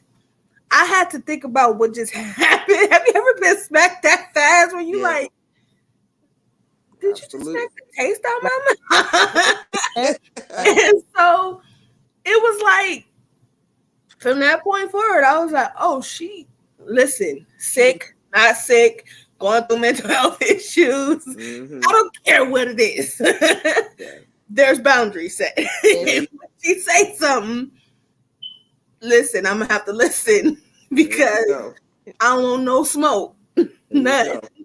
go. Right. So it is my mission to get my child there, because sometimes she feel like, oh, mommy's sick, so I get a little bit of authority. Don't do that. Right. I Yeah, just made let her. that same mistake. Yeah. Right. Don't push me there. That. Please don't do Hmm. that. So yeah. Okay. Before we go on to the questions from the people, last thing, does anyone have an aftercare plan for after they gave birth? Um, I know for myself, I did, because I just had heard about a lot of, well, not a lot, one specific person who had sickle cell, Hmm. who had a very hard time after their birth. It sent them into a lot of issues, and I'm glad that I knew about that while I was pregnant, because it gave me the opportunity to create a um, birthing plan, uh, whether I was supposed to have her naturally, whether I was supposed to have a C-section. There was already things set up, Hmm. blood transfusions, pain meds on a PCA, like everything was already done. So when I had her, literally slept probably like half the day, Yeah. because I didn't have to, oh, I need to talk to the doctor. I didn't have to, oh, I have to, none of that. And so I'm so grateful that I had the opportunity to learn and, you know, understand myself and Hmm. what my child needed at the time. Because had I not known, what if I just was like, oh, I'm good. I didn't get the blood transfusion. I didn't get the pain meds. I'm pretty sure my birth uh, my birth conversation, or how it went, would have been a lot different than it is. Absolutely. It was Yeah. very smooth because of that. Yeah. So Yeah. Knowledge is power. yeah, it is. It definitely is. Anyone anyone want to add to that? Like I said, I had a birthday plan, but even though I did, I still almost died.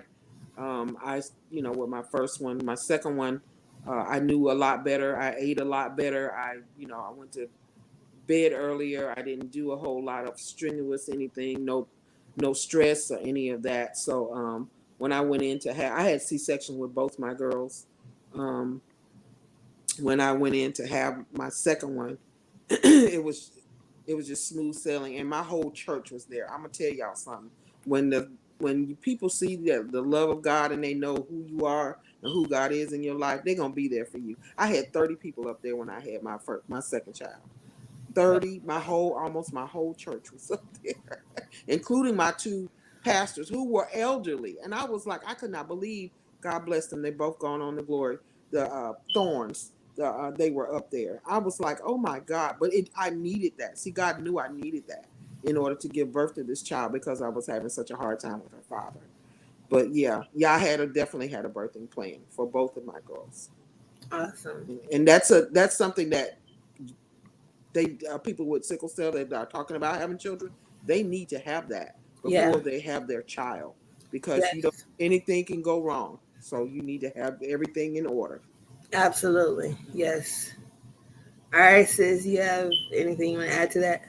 All my kids were C-section. I was told after my first one I couldn't have a vaginal birth, so I didn't have the option of trying to have a VBAC. I was told I could, but then they were saying liability reasons. Right. So because I already knew that, I had C-sections, we always had a plan, pain management, Mm, aftercare.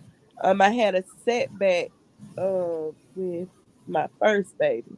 And mm-hmm. after that setback with her, I knew with the last three babies, when I got pregnant with the last three babies, I need to have a plan. Right. Yeah, Right. something in place, even far as in my loved ones, like if I had to stay in the hospital longer, who would get my kids or whatnot while I was recovering still. So yeah, it's very, very important to have a aftercare plan when you give birth, aftercare plan for yourself, taking care of yourself, Mm-hmm.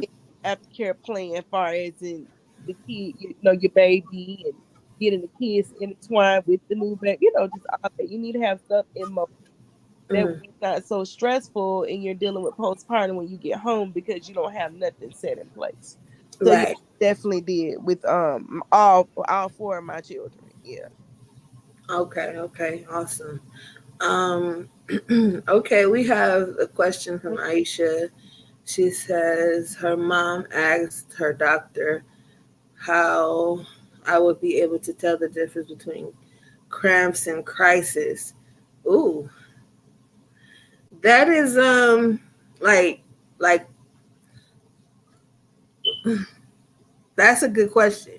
I mean, it's clearly you kind of know the difference, of course, but sometimes, listen, Your period I've trigger. my entire puberty, what I went through, I've had I've had cramps so bad that I had to lay on the floor half naked, praying to God, hey Yeah. God, please take this pain from me. Right. That's the type of pain my stomach has been in, especially as a teen. Right. So, um, I never felt like, oh, I didn't know the difference, but I could say it could be as intense sometimes, Right. and it's smart to take it as serious as you do a sickle cell crisis. It's wise to, just the same way you would take it easy if you were having a sickle cell crisis, take it easy when you're on your period or your menstruation, whichever one sounds better to you out there Right. in Facebook and YouTube land.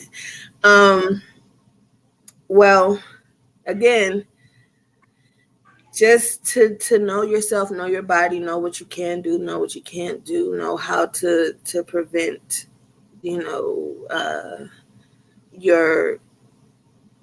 administration from triggering a crisis, because that happens to me a lot.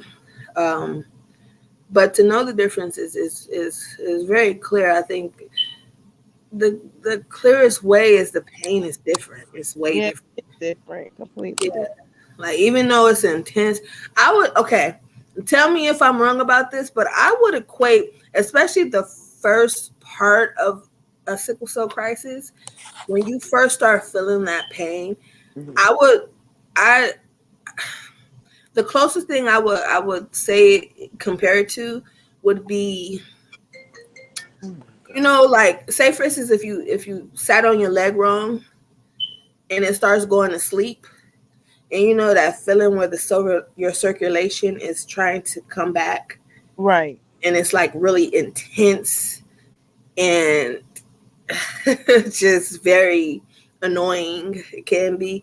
That is how I feel when my pain crisis starts. That's exactly how I feel. So it does really it it can be, even when I start to get cramps in my leg or something like that, can feel like, oh, the start of a sickle cell crisis too. So it can really feel similar, uh, but not the same. So, and I really don't think, as intense as your pain can be from sickle cell, I I don't think I could compare that pain to anything. Not even childbirth, not even uh, contractions. I didn't even feel my contractions. The nurse came in with those big old little, you know how they could tell how big it is, and they're like, oh my god. They were like, you don't feel this? No, I don't. My back hurts, my legs hurt. I wasn't like that. They made me labor. They told me that I had to labor, go through labor. They broke my water, and I had to labor. So I don't. Mm-mm. They finally did give me, well, my second one. They gave me an epidural. My first one, the epidural didn't work. That's why I lost half my body blood. They cut me, and I started bleeding, um, and I mean a lot of blood. Mm, So I wouldn't. But my second one, I you know, I, they yeah. broke my water, and I had to. I mean, they said, yeah, you have to go through labor, and I'm like, okay, well, long as y'all give me something, because I ain't finna keep going through all this pain. So they did, and I did those C sections, and I was okay. But I thank God for both. But Lord have mercy, I'm good with the kids. Yeah, I had preeclampsia. I almost died. The whole time, my daughter was just kicking it. She was chilling. She was just like, let me know when y'all ready for me. I was the one that was sitting there half dead. She was sitting there like, what we Yeah, doing? Y'all ready for me? Let me know. yeah. It's So, it's something bringing them into the world. That's why we have to let them know. Look, this is what I went through to bring you into the world. Not that you owe me anything, but I just want to let you know it's not as easy as you think it is. So, yeah, absolutely. I am gonna have to get off. I've got somebody coming by in just a few minutes, but I have thoroughly, thoroughly enjoyed you guys. And when you need me, just give me a holler, and I'll be there. I enjoy talking to you too. thank Absolutely, call you. me anytime. I'm always available. Awesome. Thank you so much for joining us. I appreciate you for All right, that. love. I'll talk to you soon. Okay. Bye bye. Bye bye. All right. So, that I know. I mean, I know I got some DMs, but let me just double check before I say we didn't get no other questions, because I will say Oh, it, and we will peace out, and then somebody will be like, "What you didn't ask? You didn't ask my right. question." Listen, I'm checking. I don't. Hey, I see one question from one person. That's all I saw. Let me make sure. Hold on. I forgot one more thing. Okay. Listen, I don't see any more questions for us parents here. I mean, oh pity. So, sis, is there anything you would like to say before we get up out of here? I enjoyed this as always, and all I can say is y'all make sure that you're doing your part to raise awareness concerning sickle cell, not just in September, but every chance you get. And always try to be positive as much as you can. You are what you think, so you are what you do. So just make sure you live a life at its best and try not to let, like we said earlier, people's opinions dictate how your life's supposed to go. God is Sorry, a call came in. God is the only judge, the final judge to have the last say. And that's all I got to say. I so enjoyed this. Okay, is there anything you're working on? Anything you got coming out you want to tell the people about, or anything Uh, like Not really working on nothing new, child. I got to get back to doing these mannequins for those who have wigs out there who need a mannequin slayed and laid. You can send your mannequin to me, or I can get a mannequin and you of course pay for it, but slay the heck out of a mannequin for your jewelry business, your wig business, whatever you got going on. And I'm gonna get back to going live again. It's been a lot going on, but I'm gonna get back to going live. Y'all can follow me at Shaquansia Love or Angelic Faces. And that's it. We got too much new going on. that? All right, awesome. Well, I just want to say thank you, sis. No Thanks for problem. all the other lovely ladies that was just here with That's us. amazing. Yes. Listen, let me tell y'all how thoroughly uh like involved I was. Have y'all ever seen me do a 3 hour live? No, we was good. I don't play that. Y'all know I don't play that. Lot of good information. It was dope. Yeah, Dope. It absolutely. was a stale moment in the whole 3 hours. It was dope all the way around. Yes, yes. So listen, all 3 hours and 20 minutes of this live is worth it. It's worth watching it. It's Right, worth I know I'm gonna go back and watch it because there was so many great parts of this conversation. And I think that we touched upon topics that a lot of people don't. They kind of right, breeze over. right. And that ain't us. That ain't what we do here. It- Exactly. So if it take us a little longer sometimes, it's just gonna take us a little longer sometimes. Y'all Mm, can count on the men not being here for 3 hours. I tell you that right now. they girl, they not gonna be quick. Wham bam. Thank you, man. Yep, you can count on that. Right. But we do have a live coming up on the 6th, which is Tuesday, and that one is "Was It Worth It?" Mm, And that's the title of the live, and it's about us the sickle cell advocacy journey. We're mm. gonna unpack it like deep, real deep. Like y'all think we talked about it today? Mm-mm. I What will say. time is that one, sis? Let me see. That one is at I think it's at 6, but let me double check for you real quick. Because I'm telling you, that one gonna be good, and that one will have men and women on the panel, of course.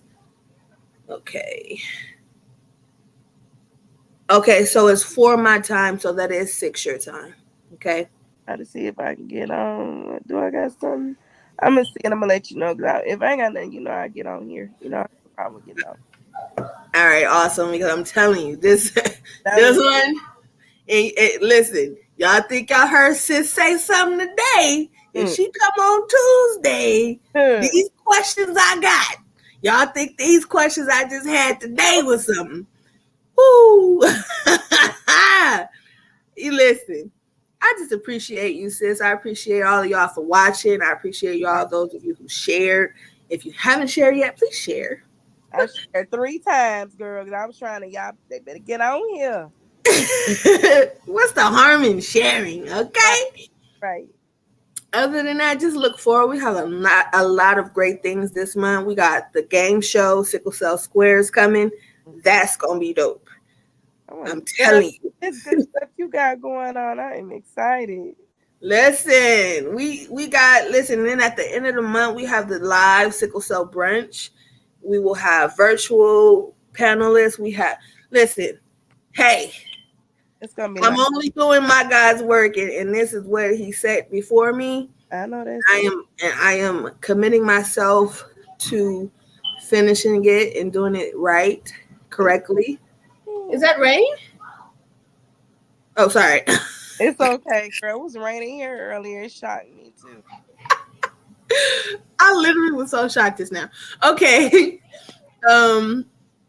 Other than that, I just want to thank you all again, and you can always reach out to me if you have any questions. If you feel like, dang, I missed the Q&A and I really had some questions, you could join the men's panel and ask those questions to Right. the men. You can ask. I will be on, but I won't be live. I will help handle their technology. So even if you come on when they're live and you're like, dang, I got a question for women with sickle cell, I'll be watching. I'll be here, but I won't be here. You understand? You'll be in the background, but there. Yeah, so I'm be in the background. So if something comes up and y'all really want to ask it, I'll be around. Other than that,